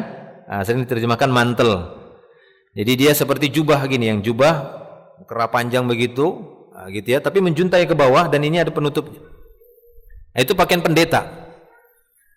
Nah, maka dari sini kata para ulama tidak termasuk tasyabbuh lagi jika pakaian itu bukan lagi kekhususan pada satu kaum.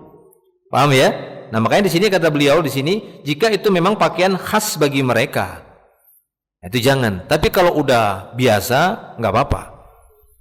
Ya, saya juga kurang paham kalau untuk saat ini pakaian wanita kafirah yang sangat masyhurah gitu ya, yang memang kekhususan bagi mereka, itu pakaian apa, saya kurang paham juga kan begitu. Tapi intinya itu nanti bisa dilihat. Tapi kalau sudah umum, ya sudah menjamur bahasanya, nggak bisa dibendung lagi, itu sudah menjadi mubah, dia kembali kepada hukum asal. Makanya dulu pernah hadis-hadis pernah didapati Nabi melarang menggunakan pakaian kuning, ya kan, merah yang menyala, kuning menyala, seperti itu. Karena kemungkinan pada waktu itu ada orang-orang di luar Islam menjadikan identitas ibadah mereka dengan warna-warna, sehingga beliau nggak suka orang-orang Islam pada waktu itu terlihat menyamai mereka dari sisi pakaian yang berwarna kuning ataupun merah. Kalau sekarang masih ada kekhususan warna pada pakaian-pakaian orang-orang non-muslim. Kuning masih kayaknya, kuning ya, kuning kunyit itu ya, untuk apa? Biksu-biksu itu kan? Iya. Tapi kata para ulama, kalau masalah warna dipadukan dengan warna lain jadi hilang dia. Dipadukan dengan warna lain jadi hilang tasyabuhnya. Nah itu ya, itu bisa. Taib, Allahu a'lam bishawab. Nabi SAW bersabda, man tasyabbaha biqaumin fahuwa minhum. Siapa saja yang berbuat tasyabuh dengan satu kaum, menyerupai satu kaum, maka dia digolongkan kepada mereka. Nah, ini maksud dosa besar. Yang kedelapan, bukan pakaian syuhrah. Ya, jadi ketika berpakaian ini tidak hanya pada wanita saja ya, laki-laki juga. Enggak boleh kita menggunakan pakaian yang lagi tren, yang lagi terkenal. Oh, merek ini lagi terkenal. Apalagi ada tokoh-tokoh di satu wilayah yang menggunakannya. Jadi tren sekali. Kita ikut-ikutan biar numpang tren. Nah, ini bahaya, hati-hati yang seperti ini karena ini masuk kategori pakaian syuhrah. Ya, walaupun sejumlah ulama mengatakan syuhrah ini ya bisa gugur hukumnya walaupun itu lagi tren ketika orang tersebut memang betul-betul membutuhkannya. Dan dia ketika memakainya enggak ada niat untuk syuhrah juga. Syuhrah itu masyhur, mau cari ketenaran, popularitas. Jadi numpang juga deh, lagi tren, mumpung lagi tren ikut-ikutan begitu ya. Dia menggunakannya. Nah, ini terlarang seperti itu. Tapi kalau memang dia butuh pakaian itu dan gak ada niatnya untuk ketenaran tadi, maka selamat dia. Ya, demikian juga para wanita ya, para wanita ketika menggunakan pakaian-pakaian itu hendaknya tidak menggunakan pakaian yang syuhrah, yang lagi tren, yang lagi tenar, kemudian dia menggunakannya. Tujuannya apa? Supaya tren tadi. Kecuali memang dia membutuhkan pakaian itu karena menurut dia ini pakaian bagus, memenuhi kriteria syar'i. Ya, sehingga dia menggunakan karena kebutuhannya. Lalu tidak ada niat sedikit pun dalam hatinya, dia masih menjaga hatinya untuk terkenal. Ya, untuk popularitas juga begitu ya, supaya nanti pakaian artis itu ya, misalnya gitu ya. Enggak ada tujuan dia untuk itu. Kalaupun ada orang yang memujinya demikian, dia selamat karena memang niatnya bukan untuk itu. Memang dia butuh pakaian tadi. Taib. Nabi SAW bersabda, hal ini berdasarkan hadis Ibnu Umar radhiyallahu anhuma, dia berkata Rasulullah SAW bersabda, man labisa thawba syuhratin fid dunya albasahullahu thawba madhallatin yaumal qiyamah thumma alhaba fihi nara. Siapa saja yang mengenakan pakaian syuhrah untuk mencari popularitas, untuk populer. Ya, jadi siapa saja yang mengenakan pakaian syuhrah ini di dunia, niscaya Allah akan mengenakan pakaian kehinaan untuknya nanti pada hari kiamat. Setelah dia diberikan pakaian yang menunjukkan kehinaan, jadi ketika dia menggunakan pakaian itu, maka dia terlihat terhina oleh seluruh manusia. Pakaian yang menghinakan dia. Setelah itu Allah akan membakarnya dengan api neraka. Sudah dikenakan pakaian kehinaan lalu dibakar lagi. Taib, pakaian syuhrah adalah pakaian yang dipakai untuk meraih popularitas di masyarakat. Baik pakaian mahal yang dipakai untuk berbangga dengan dunia dan perhiasannya. Jadi tidak hanya syuhrah itu, ingat ya, syuhrah itu bukan cuma yang mahal, enggak. Bisa pakaian murah, bahkan pakaian sobek-sobek sekalipun bisa dikatakan syuhrah. Saya dulu sempat mengalami masa gitu ya, mungkin yang Gen X atau Gen Y. Dulu sempat ada pakaian yang sobek-sobek dijual mahal. Sepertinya masih sampai sekarang ya. Sobek-sobek gitu ya, di lutut itu sobek, di paha disobek. Itu kan pakaian sobek juga namanya. Ya, tapi memang untuk populer, cari populer. Nah, seperti itu. Jadi bukan masalah harga ya, bukan masalah harganya. Namun dilihat dia dari popularitasnya. Jadi pakaian syuhrah itu adalah pakaian yang dipakai untuk meraih popularitas di masyarakat, baik pakaian mahal yang dipakai untuk berbangga dengan dunia dan perhiasannya, maupun pakaian murah yang dipakai untuk menampakkan kezuhudan dan untuk riya. Ya, seperti yang dipakai oleh sebagian kalangan kaum yang menamakan diri mereka dengan ya tasawuf ataupun sufi. Biasanya mereka itu sengaja menggunakan pakaian-pakaian yang sobek-sobek. Tujuannya apa? Untuk menampakkan kezuhudan. Maka ini juga masuk syuhrah. Kata para ulama ini masuk syuhrah karena dia menggunakan itu untuk mencari ketenaran, supaya dia nanti terkenal, dianggap sebagai orang yang zuhud, orang yang soleh. Taib. Padahal itu termasuk bagian dari pakaian syuhrah akhirnya. Yang kesembilan, diutamakan berwarna gelap. Ya, diutamakan berwarna gelap. Hukum asal bagi wanita boleh berpakaian dengan warna apa saja. Akan tetapi dianjurkannya pakaian berwarna gelap bagi muslimah berdasarkan contoh dari kaum wanita dari kalangan para sahabat. Warna pakaian yang mereka kenakan gelap agar lebih bisa menghindari fitnah, itu ya. Jadi pakaian warna gelap, hitam atau biru yang biru apa namanya? Biru gelap, ya, merah gelap. Ada merah gelap? Ada ya, merah marun gitu kan yang agak ini, hijau gelap misalnya gitu, atau hitam sekalian. Nah itu ya, tujuannya adalah untuk menghindari fitnah. Sangat sempurna jika jilbab yang dikenakan seorang wanita berkain tebal dan berwarna gelap juga. Hadis dari Ummu Salamah radhiyallahu anha berikut ya menunjukkan bahwasanya pakaian wanita pada zaman Rasulullah SAW adalah berwarna gelap. Lamma nazalat yudnina alaihinna min jalabibihin. Ketika ayat yang kita baca tadi, yang Nabi dipanggil, istri-istrinya juga para wanita, ya anak-anak beliau dan para wanita untuk menjulurkan jilbabnya. Ketika ayat ini turun, kharaja nisa'ul ansar ka'anna 'ala ru'usihin al-ghirbana minal aksiyah. Jadi ketika ayat ini turun, hendaklah mereka menjulurkan jilbabnya ke seluruh tubuhnya. Maka wanita-wanita Ansor pada waktu itu ketika keluar rumah, keadaan mereka itu seakan-akan di kepala mereka itu terdapat burung gagak. Jadi hitam-hitam gitu. Karena pakaian ataupun jilbab hitam yang mereka kenakan. Syekh Muhammad Nasiruddin Al-Albani rahimahullah berkata, lafaz al-ghirban yaitu ya ghurab ataupun burung gagak, pakaian atau jilbab yang mereka pakaian atau jilbab mereka diserupakan dengan burung gagak karena berwarna hitam. Syekh juga berkata, hadis ini dinukil dari Ad-Durrul Mansur ya, dari riwayat Abdul Razak, Abdu bin Humaid, Abu Dawud, Ibnu Munzir, Ibnu Abi Hatim dan Ibnu Murdawih atau Mardawih dari Ummu Salamah radhiyallahu anha dengan lafaz min aksiyati sudin yalbasnaha, karena pakaian atau jilbab hitam yang mereka kenakan. Ya, jadi yang paling afdal adalah warna hitam ya, dan jangan lagi ada hiasan. Nah itu tadi ya, bukan tujuannya untuk berhias, pakaian itu bukan untuk dihiasi. Yang ke-10 ataupun yang terakhir dari syarat pakaian, bukan pakaian yang bergambar makhluk hidup. Jadi tidak ada gambar makhluk hidup. Larangan yang terakhir ini sebenarnya berlaku untuk laki-laki maupun perempuan.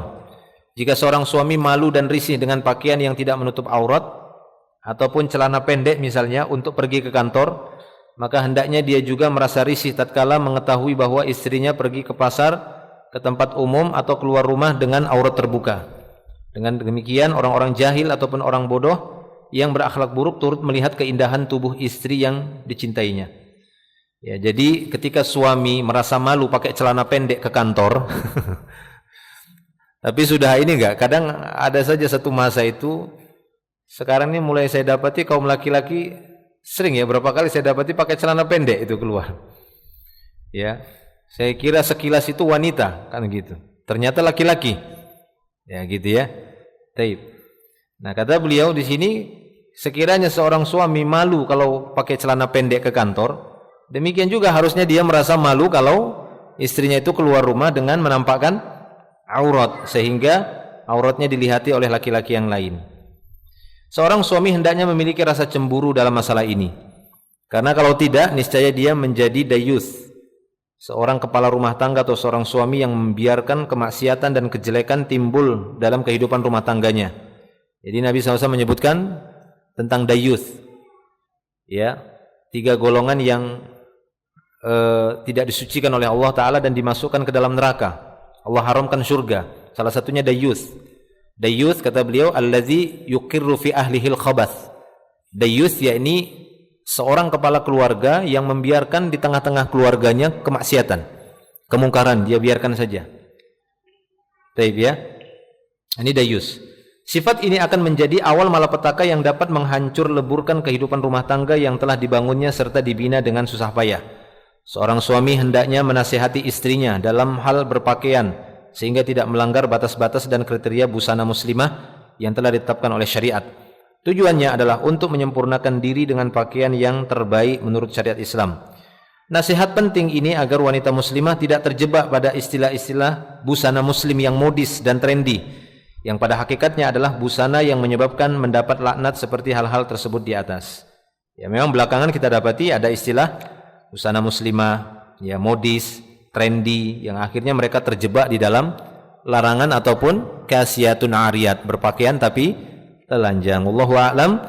Ini poin B sebenarnya masih, ya. Nanti kita akan masuk di poin C, masih pada bab ke-10, hak-hak istri yang wajib dipenuhi suami. Kita masih di poin B berkaitan dengan kewajiban suami atau hak istri untuk mendapatkan pakaian yang sesuai syar'i.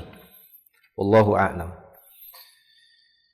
Ya, untuk materi cukup dulu, nanti kita sambung lagi di pertemuan berikutnya. Kalau ada pertanyaan silahkan, fadhil.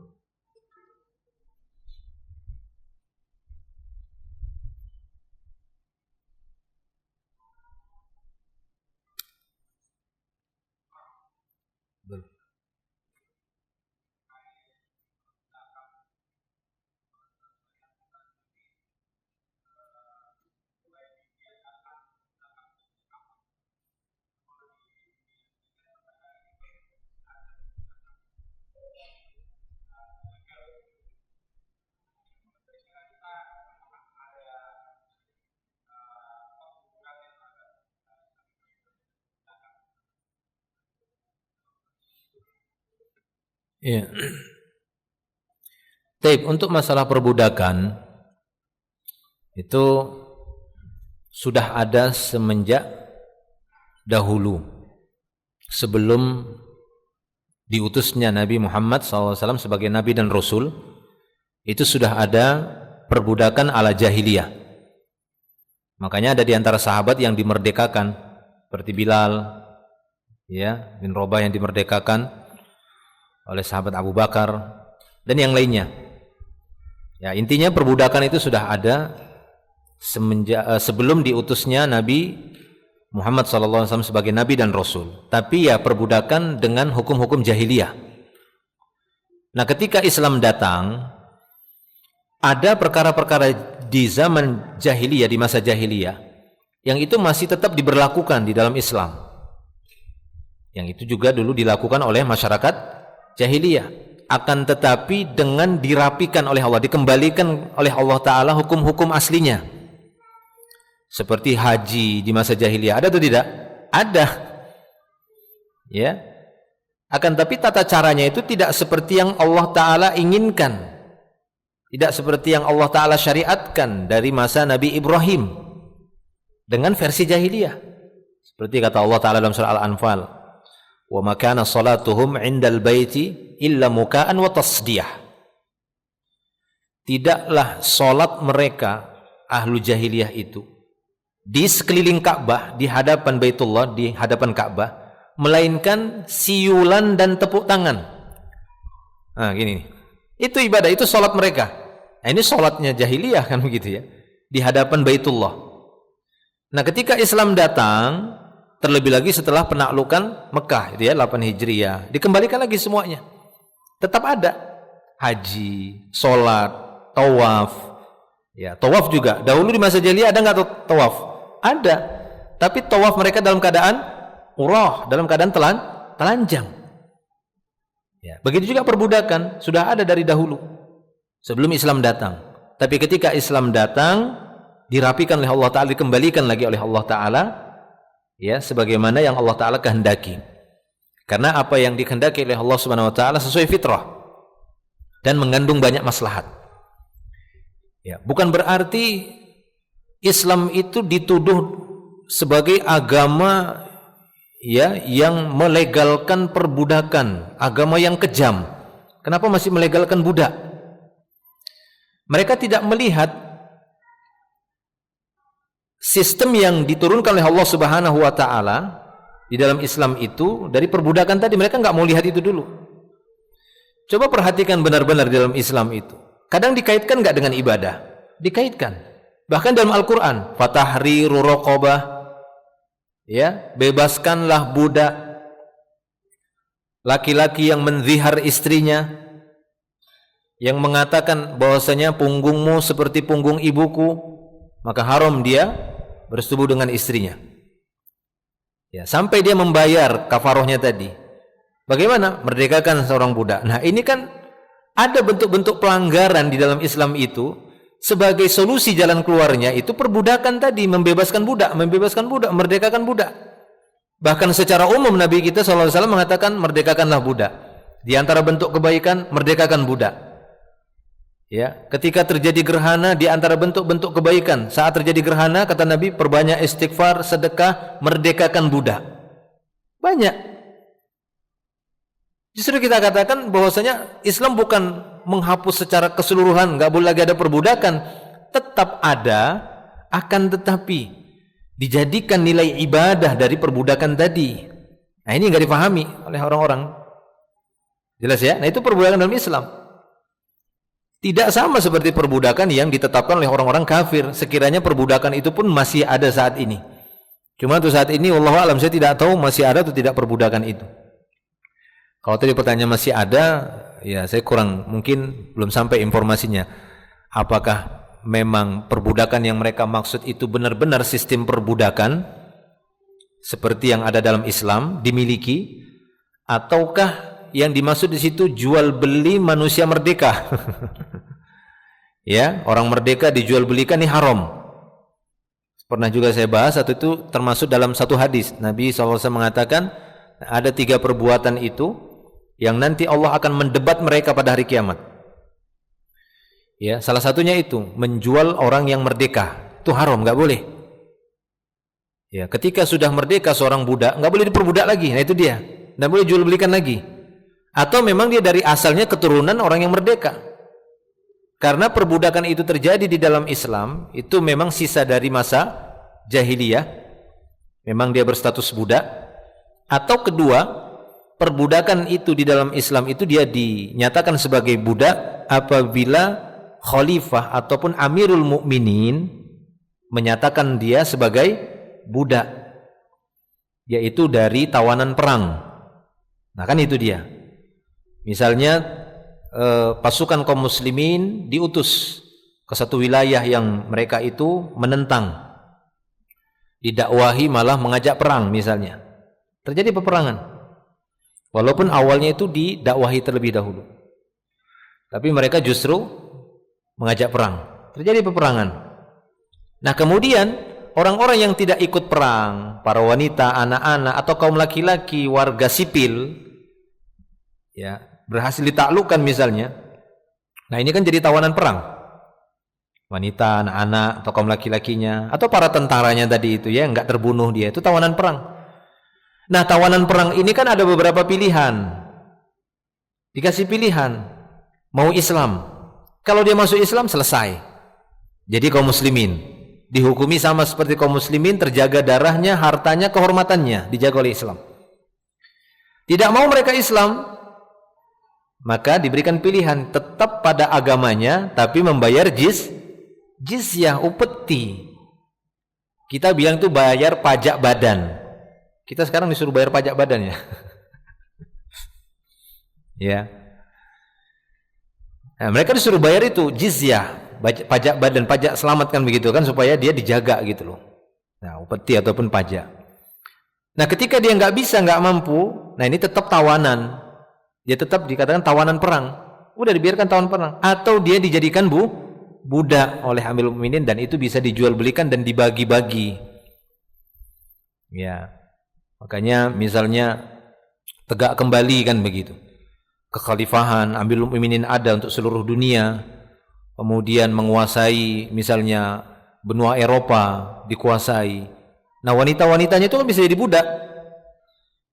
Nah, gitu kan? Nanti hak Amirul Mukminin itu bagi-bagi kepada seluruh tentaranya ataupun siapa itu dibagi. Dapatlah dia budak wanita 8 misalnya. Wanita-wanita Eropa, kan begitu. Itu contoh gitu, senyum-senyum bapak-bapaknya. Itu perbudakan seperti itu. Ya. Tapi itu tadi ya, ada hukum-hukumnya. Ada hukum-hukum dalam Islam itu yang tetap menjaga. Bahkan di antara adab dalam Islam, ketika memiliki budak, pakaian si budak itu harus sama seperti pakaian tuannya. Seperti itu. Kalau kita menggunakan pakaian misalnya yang harganya itu kita beli itu 300.000, 400.000 satu setel, Pakaian budaknya juga begitu. Nah itu dia adab-adabnya. Ini kan tidak dilihat ya oleh orang-orang yang mengatakan bahwasanya Islam ini kok malah mendukung perbudakan, melegalkan perbudakan. Agama yang kejam katanya, tetap melegalkan perbudakan. Ya, dia tidak melihat itu. Bagaimana adab-adabnya. Dan tidak boleh menyiksanya. Kalau dia misalnya melakukan pelanggaran, cambukannya itu enggak boleh berlebihan. Yang boleh dicambuk, tapi tidak boleh berlebihan. Enggak boleh sampai mengangkat cambuk itu sampai lebih di atas ketiaknya. Jadi tek tek tek gitu saja bagi hukuman. Nah, banyak lagi. Ya itu ya. Taib. Adapun tadi kalau saat ini saya anggap itu sepertinya bukan perbudakan gitu ya, karena tidak ada. Kalau versi kita kan tidak ada peperangan kan begitu, yang dipimpin oleh Amirul Mukminin. Yang dimaksud Amirul Mukminin adalah seorang amir yang memimpin seluruh kaum muslimin sedunia. Bukan Amirul Mukminin yang memimpin satu organisasi, satu yayasan, satu kelompok jamaah, bukan itu yang dimaksud. Ya, atau satu negara saja bukan. Tapi seluruh dunia kaum muslimin tunduk pada, ikut pada Amirul Mukminin tadi. Dan itu belum ada kita saat ini, belum. Jelas ya? Nah, demikian. Wallahu a'lam bishawab.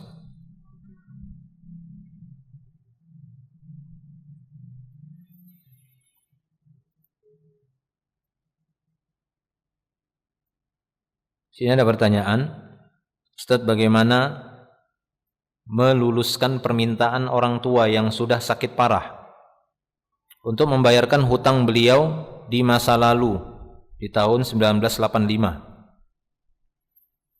Dan beliau baru teringat, dulu si bapak yang sakit ini pernah berhutang membeli bakso kepada seorang di luar kota atau di luar pulau yang sekarang sulit diketahui keberadaannya. Ya kayaknya beli bakso ini, saya ini bakso, ya bakso mungkin ya. Apakah bisa kita infakkan saja dengan niat membayar hutang si bapak? Terus apakah nominalnya harga? Oh, baju bukan bakso ya, baju. Kirain bakso. Aduh, ini pengaruh lapar kali ya. Udah jam 11:30. Baju, salah baca tadi. Berhutang membeli baju. Ya, kita ralat ya baju. Apakah bisa kita infakkan saja dengan niat membayar hutang si bapak? Terus apakah nominalnya harga baju tersebut harus dikonversikan dengan harga baju zaman sekarang? Taib. Ya, jadi di antara perkara yang disarankan oleh para ulama pada kasus-kasus harta milik orang lain yang ada di tangan seseorang, lalu dia tidak menemukan lagi orang tersebut, apakah itu sebabnya hutang piutang atau pernah dia ambil tanpa izin, ya pernah dia curi? Jika dia masih mengingatnya, maka hendaknya dia sesegera mungkin untuk mengembalikan. Jika dia memang masih menemukan orang tersebut, ya segera kembalikan, karena nanti ada yaumul hisab yang enggak akan mungkin itu terluput dari Allah Ta'ala. Itu akan dikisos, dibalas sama Allah Subhanahu Wa Ta'ala, dipanggil kedua belah pihak. Ya, maka segera mungkin untuk kita masing-masing menyelamatkan diri, menyelamatkan harta kita dan amal kita supaya itu tidak dijadikan sebagai penebus. Karena nanti tidak ada lagi dinar dan dirham, yang ada diambilnya pahala sebagai ganti kezaliman atau ditukar dengan dosanya. Kalau kita tidak ada pembayaran dari pahala kita, nggak bisa bayar, maka dosanya ditanggung, ditimpakan kepada orang yang berbuat zalim. Nah, maka apabila masih bisa dia bayar, silahkan segera mungkin dia bayarkan. Kalau apalagi masih bisa dia temukan orangnya. Kalau dia merasa malu, ya mungkin melalui perantara, pakai bahasa hadiah juga insya Allah tidak apa-apa. Daripada dia terang-terangan kemudian dia ngamuk, kejar-kejar lagi kan, mengingat kembali pada masa itu, maka nggak apa-apa melalui perantara saja dan dengan bahasa samaran, hadiah, itu insya Allah nggak apa-apa. Tapi yang penting niatnya adalah untuk membayarkan atau mengembalikan harta yang mungkin pernah dia ambil, atau hutang yang belum dia bayar, atau yang semisalnya, ya harta orang lain yang ada pada tangannya. Atau tadi seperti kasus ini. Tapi kalau misalnya tidak dia temukan lagi orangnya, Maka nasihat para ulama, anjuran para ulama, hendaknya dia menyedekahkan senilai harta yang pernah dia ambil atau yang ada di tangannya. Ya, kalau tadi pertanyaannya baju di masa itu, ya dikonversikanlah untuk saat ini.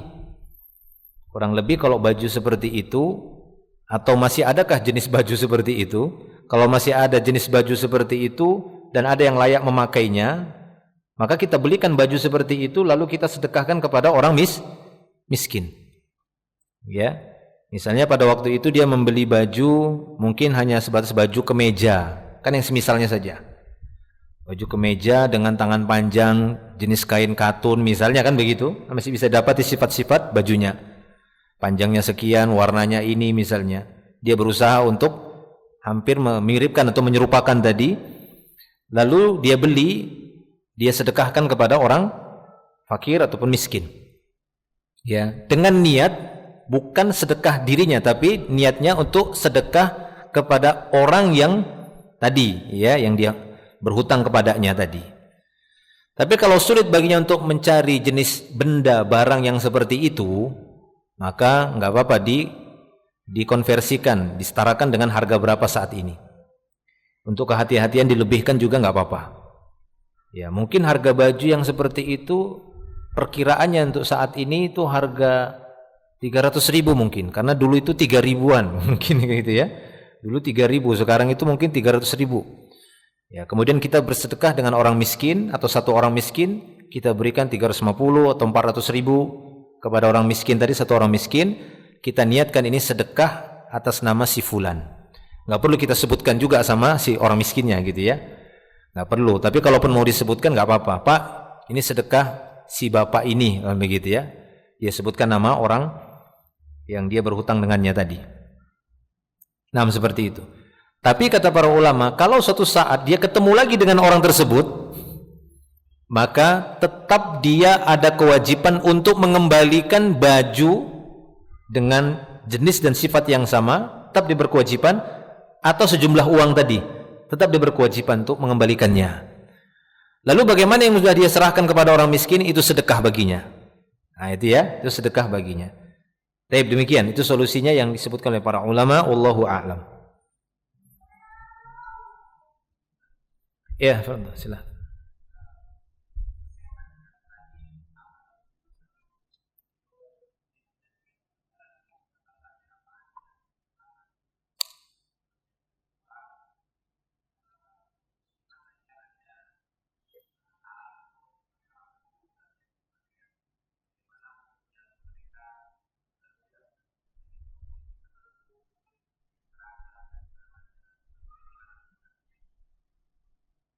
Baik. Bagaimana rinciannya dari pakaian tabarruj bagi wanita ya ketika keluar rumah? Itu kurang lebihnya seperti yang kita sebutkan tadi atau yang disebutkan dalam buku ini ya 10 itu tadi. Nah, itu ya. Artinya kalau ada salah satu atau beberapa poin yang itu tadi pada pakaian wanita yang keluar rumah, itu bisa kategori tabarruj. Ya, tabarruj itu karena itu kan kata ataupun kalimat yang memang sangat umum. Maka kita kembalikan lagi kepada syar'i. Allah Ta'ala juga menyebutkan dalam surat Al-Ahzab itu ya, wala tabarrujna tabarrujal jahiliyatil ula. Janganlah kalian berpakaian itu ya, cara berdandan atau berpakaian seperti cara berdandan dan berpakaiannya wanita jahiliyah saat mereka keluar rumah. Ini kan sangat umum. Nah, disitulah para ulama mengumpulkan bagaimana bentuk tabarruj jahiliyah tadi dari pesan-pesan Nabi. Nah, kurang lebih tadi ada 10 itu tadi sebagai kriteria dan ketentuan supaya si wanita saat dia keluar rumah tidak tergolong tabarruj. Ya, itu ada pada 10 tadi, itu bisa dilihat lagi tadi. Dari jenis pakaiannya, kemudian bagaimana ini tadi ya, bagaimana dia menjadikan pakaiannya tadi itu bukan perhiasan, ke parfumnya, gitu ya, ke auratnya. Masih terlihat atau tampak atau tidak, itu bisa dia jatuh kepada tabarruj. Jadi tabarruj itu dia masih umum, sehingga masing-masing wanita yang jatuh pada tabarruj itu juga beda-beda nanti levelnya. Ada yang benar-benar berat, ada yang dia tidak demikian, karena dia hanya melanggar 1 poin atau 2 poin. Ada yang memang sampai 5 poin misalnya. Ada yang sampai 10 poin tadi memang dia langgar semuanya. Nah, itu sangat berat. Nah, itu betul-betul dia menyerupai wanita jahiliyah. Ada yang dia mungkin sedikit. Ya, yang paling sempurna ya dia menyempurnakan itu semua tadi. Sehingga enggak ada celah dia dikatakan sebagai wanita yang tabarrut saat keluar rumah. Nah.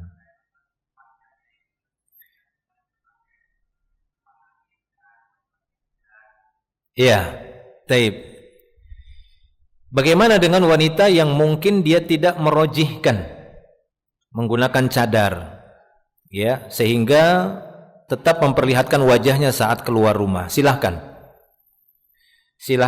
cuma jangan sampai jatuh juga pada tabarruj, ya, jangan sampai jatuh kepada tabarruj tadi. Itu sama saja seperti seorang yang menggunakan hijab pakai cadar tapi pakaiannya masih dia berikan bordiran misalnya. Dia menggunakan cadar hijab tapi masih menggunakan parfum. Ya kan begitu. Ya ini tabarruj juga namanya. Nah, ini sama seperti wanita yang dia sudah memakai jilbab, menampakkan wajahnya, dia mengatakan enggak apa-apa wajahnya terlihat, tapi dia menghiasi wajah. Ya, ini bisa jatuh kepada tabarruj, ya, bisa jatuh kepada tabarruj. Oleh karena itu, sekiranya dia sebatas untuk menjaga penampilan, maka hendaknya wajahnya tersebut ketika dia berdandan, berhias itu, berusaha hanya sebatas sewarna dengan wajah asli. Hanya menutupi mungkin yang ada cacatnya saja. Paham ya? Nah itu ya. Nah itu dia. Itu kefakihan namanya. Fikih seorang wanita, dia paham. Alis ya udah biasa saja alis, nggak perlu dicukur. Nah, itu pelanggaran lagi namanya nanti. Nggak perlu ditebalkan, nggak perlu.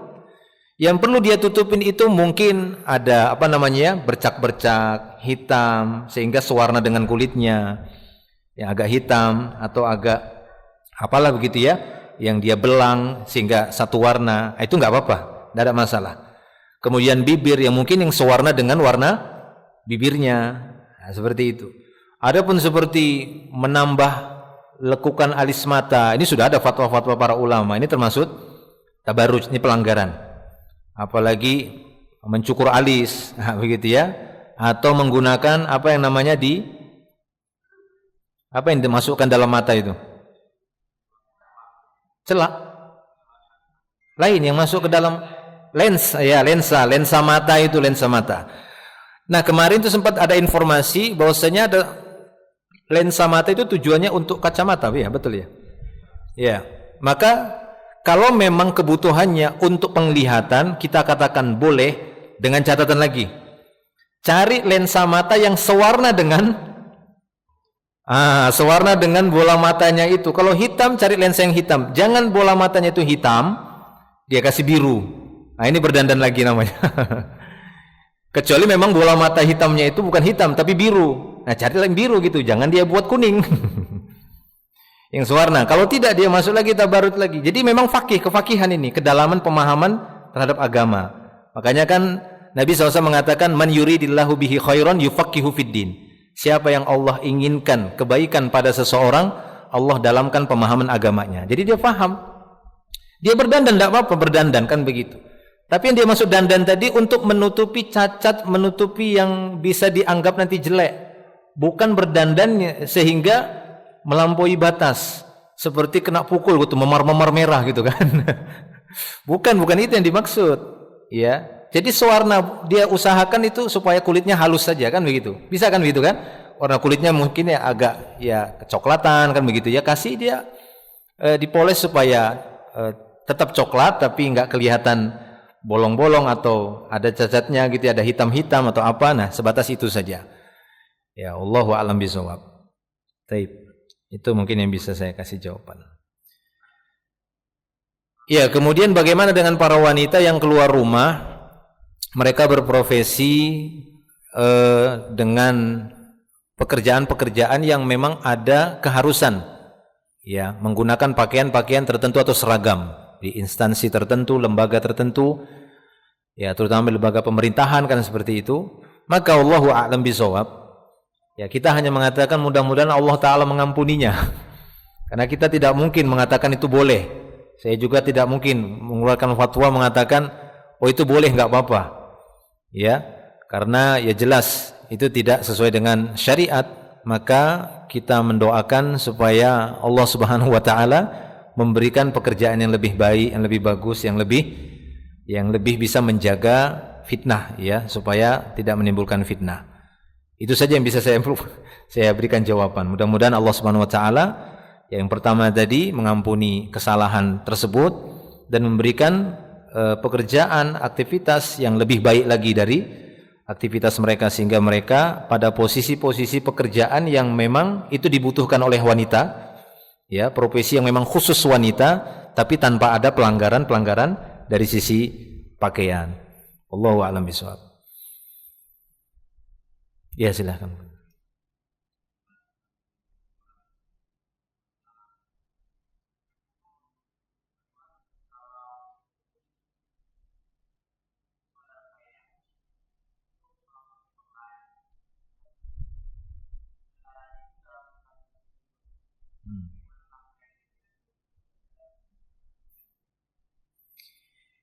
Ya, insyaallah kalau nafkah yang dimaksud situ adalah nafkah yang wajibah, ya, kebutuhan pokok, sandang, pangan, papan yang berkaitan dengan yang disandang, maksudnya pakaian, untuk mendapatkan pakaian yang layak, makanan yang layak, tempat tinggal yang layak, maka insyaallah keluarganya atau anak-anaknya, istri dan anak-anaknya boleh mengambil itu. Ya, sama halnya seperti jawaban para ulama ketika ada anak yang bertanya kepada para ulama bahwasanya ayah saya itu dukun. Boleh enggak ya saya memakan gitu ya hasil dari orang tua saya itu, karena memang pekerjaannya itu dukun misalnya, atau memang ribawi, betul-betul penghasilannya dari membungakan uang. Maka kata para ulama, ya sebatas dia mengambil kebutuhan pokok nggak apa-apa, tapi lebih dari itu hati-hati, tidak perlu. Jadi kebutuhan-kebutuhan pokok saja, jelas ya. Jadi kebutuhan pokok saja yang diambil.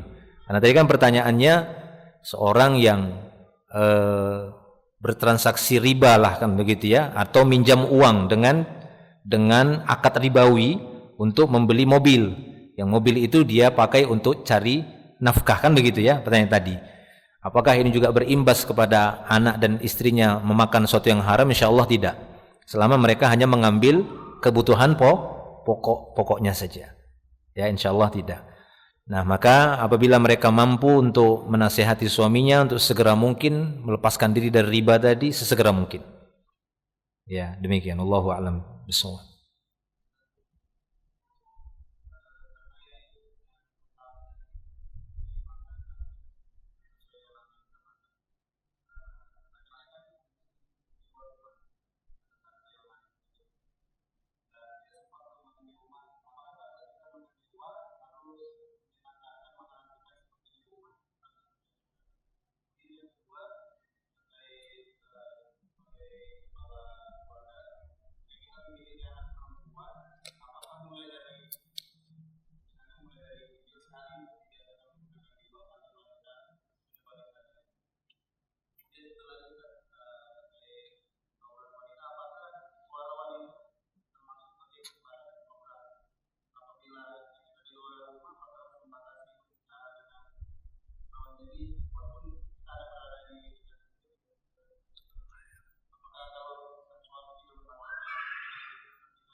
Langsung 3 pertanyaan ya. Satu-satu dulu. Ringkas saja ya. Kita berikan jawaban. Yang pertama tadi berkenaan dengan standar makanan yang diberikan kepada istri dan anak-anak, sementara sang suami dari sisi aktivitas dan pekerjaannya nggak mungkin makan di rumah bersama keluarganya, bersama anaknya. Nah, apakah dia harus ya menyamaratakan nilai makanan yang dia konsumsi tiap hari dengan istri dan anaknya di rumah? Ya, yang kita maksudnya jangan sampai menyulitkan juga ya. Maksudnya jangan sampai menyulitkan, telepon, aku di sini ikan kembung. Kamu apa? Enggak gitu juga. Artinya itu nanti bisa diperkirakan saja. sehingga tidak jatuh pada kezaliman. Kan bisa terlihat, misal ya, kita kasih contoh, dalam sepekan misalnya, kita punya anak satu, kita kasih biaya makan untuk lauk lah begitu ya, beras sudah ada, lauk, kita kasih misalnya anak satu, kita kasih misalnya 100.000, itu kira-kira dapatnya apa tiap hari? Nah kan gitu, itu bisa kita perkirakan kan begitu. Nanti dengan pengalaman kan bisa kita tambah atau kelebihan. Nah, kan begitu kan? Nah, itu bisa kita standarkan seperti itu dengan cara seperti itu. Nanti ya kita sesuaikan aja apa yang memang sering dan kita senang makannya, kita samakan seperti itu. Enggak cukup 100.000 ini. Ya, 200.000 sepekan misalnya begitu dengan anak satu. Nah, ketika kita lihat tiap hari, tadi makan apa siang? Oh, ikan misalnya gitu. Tadi apa? Telur. Kemudian besok lagi apa? Tadi daging misalnya kan. Besok lagi apa? Ayam. Nah, itu kan ya sama, saya juga seperti itu. Beda-beda kalau tiap siang itu saya makan kadang pakai telur, kadang juga pakai ikan, kadang juga pakai daging kan begitu kan. Tapi kalau misalnya seorang suami daging tiap hari, ya kan, ikan tiap hari. Kemudian di rumah dia bilang ini pokoknya 100.000 1 minggu untuk anak 2. Loh, nggak dapat nih mas, cuma pakai telur. Nggak apa-apa, telur aja gitu ya. Ini bisa jatuh pada zalim seperti itu. Paham ya? Nah, itu bisa jatuh kepada zalim. Gitu. Jadi kita samaratakan supaya bisa seimbang gitu. Apa yang sering keumuman kita makan, yaitu juga anak-anak kita dan istri kita yang makannya begitu. Paham ya? Nah.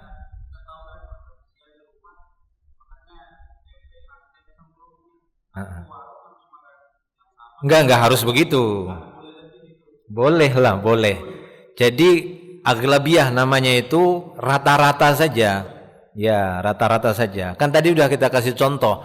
100.000 itu misalnya untuk seminggu, kan istri itu sudah lebih tahulah gitu karena sering belanja. Mas, 100.000 itu tiap hari 7 hari, 3 kali sehari kita makan, itu dapatnya itu cuma tempe mas. Paling mahal itu telur. Udah nggak apa-apa. Nah sementara kita setiap siang itu kita kadang makan daging, kadang ayam, kadang ikan. Ini kan tidak seimbang seperti itu. Bisa dipahami kan? Nah ya gitu. Berarti kita perlu menambah supaya seimbang. Nah gitu. Kalau nggak bisa kita tambah, berarti pengeluaran kita yang kita kurangi supaya kita sama. Gitu. Supaya kita sama istri dan anak. Seperti itu. Paham ya? Baik. Kemudian yang kedua tadi apa tadi?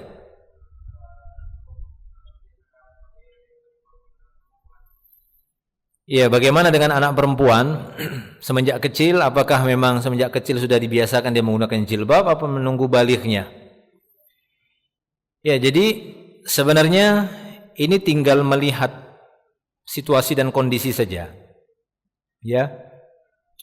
Kalau misalnya kita melihat di tempat kita itu sangat asing sekali jilbab, orang-orang pakai jilbab, nggak apa-apa, sudah kita kenalkan dari semenjak dini, semenjak kecil pakai jilbab. Nah gitu.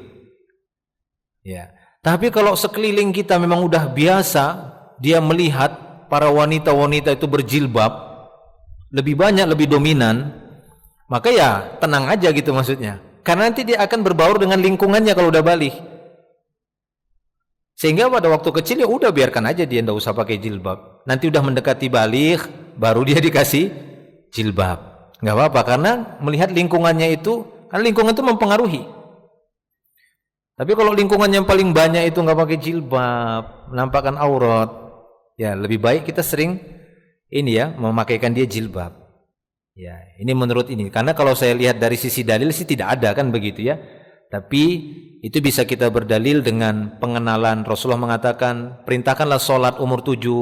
Ini kan bukan berarti cuma sholat saja. Tapi perkara-perkara syariat yang wajib itu sudah layak kita kenalkan. Dan diantaranya untuk anak wanita, umur 7 udah kita kenalkan jilbab. Ya, TK bebaskan aja dulu. Masih kecil betul TK gitu ya. Karena kalau udah umur 6-7 biasanya anak perempuan itu sudah kecantikannya udah mulai muncul. Ya kan begitu kan? Bentuk tubuhnya itu kadang sudah ada yang mulai muncul. Ya, karena tubuh anak wanita itu beda sama laki-laki. Itu kadang bisa menimbulkan fitnah juga. Nah, makanya umur 7 sudah mulai dikenalkan. Apalagi udah mendekati 10, sudah mulai ditekankan. Ya, kalau keluar rumah udah pakai jilbab. Ada agak penekanan sedikit dia, agak teguran kalau dia nggak pakai jilbab umur 10. Sebagaimana ditegurnya dia kalau enggak sholat walaupun belum balik. Nah, nanti dia udah balik umur 15 biasanya. Walaupun anak wanita ada yang cepat ya, lebih dari sebelum itu. Ya, biasanya ada yang umur kurang dari 15 dia sudah ada yang haid begitu. Nah, itu dia ya. Jadi dilihat ininya juga kondisinya gitu. Baik, wallahu a'lam bishawab. Apa lagi satu lagi? Lupa ini. Oh, bagaimana dengan suara wanita? Ya. Suara wanita itu bisa aurat, bisa tidak. Ya. Pada asalnya seorang itu berbicara itu pada asalnya hukumnya mubah. Jelas ya? Hukum asal dulu kita lihat. Hanya saja pada wanita itu suaranya itu beda sama laki-laki. Suara wanita memang bisa menimbulkan fitnah dan penyakit. Ya, menimbulkan syahwat bagi laki-laki yang mendengarkan. Makanya diharapkan para wanita ini punya ya pemahaman yang benar gitu. Punya pemahaman agama yang lurus sehingga dia bisa mengendalikan suara di saat-saat tertentu. Melembut suaranya ketika berbicara dengan suami, lebih tegas ketika dia berbicara dengan laki-laki ajnabi, laki-laki asing. Baik ada suami ataupun ketika nggak ada suaminya. Jangan sama, nggak boleh, karena suara yang lunak, lembut, yang manja itu hanya pada suami. Kalau pada suami orang laki-laki yang lain itu lebih tegas dia. Ya biasa tegas, nggak usah dipaham lah ya. Saya tidak perlu menirukan lah begitu. Nah, tegas biasa saja gitu, rata, datar. Nggak perlu terlalu meliuk-liuk. Itu pada suami. Nah jangan nanti dibalik, ngomong sama suami itu keras, kasar. Begitu ketemu tamu, ketemu laki-laki asing, lembutnya bukan ya Pak, ada apa Pak? Sama suami, apa kamu? Mama, misalnya gitu ya. Jangan. Suami harusnya yang mendapat itu. Untuk suami orang lain, untuk laki-laki yang lain, harusnya lebih tegas supaya nggak menimbulkan penyakit. Kalau suami menimbulkan senang itu. Nah ya, seperti itu. Allahu a'lam bishawab. Tapi saya rasa cukup, sudah mendekati jam 12. Ya, nanti kita sambung lagi di pertemuan berikutnya. Semoga menjadi ilmu yang bermanfaat. Wallahu a'lam bishawab. Akhiru da'wana alhamdulillah subhanakallah bihamdik. Asyhadu an la ilaha illa anta astaghfiruka wa atubu ilaik. Assalamualaikum warahmatullahi wabarakatuh.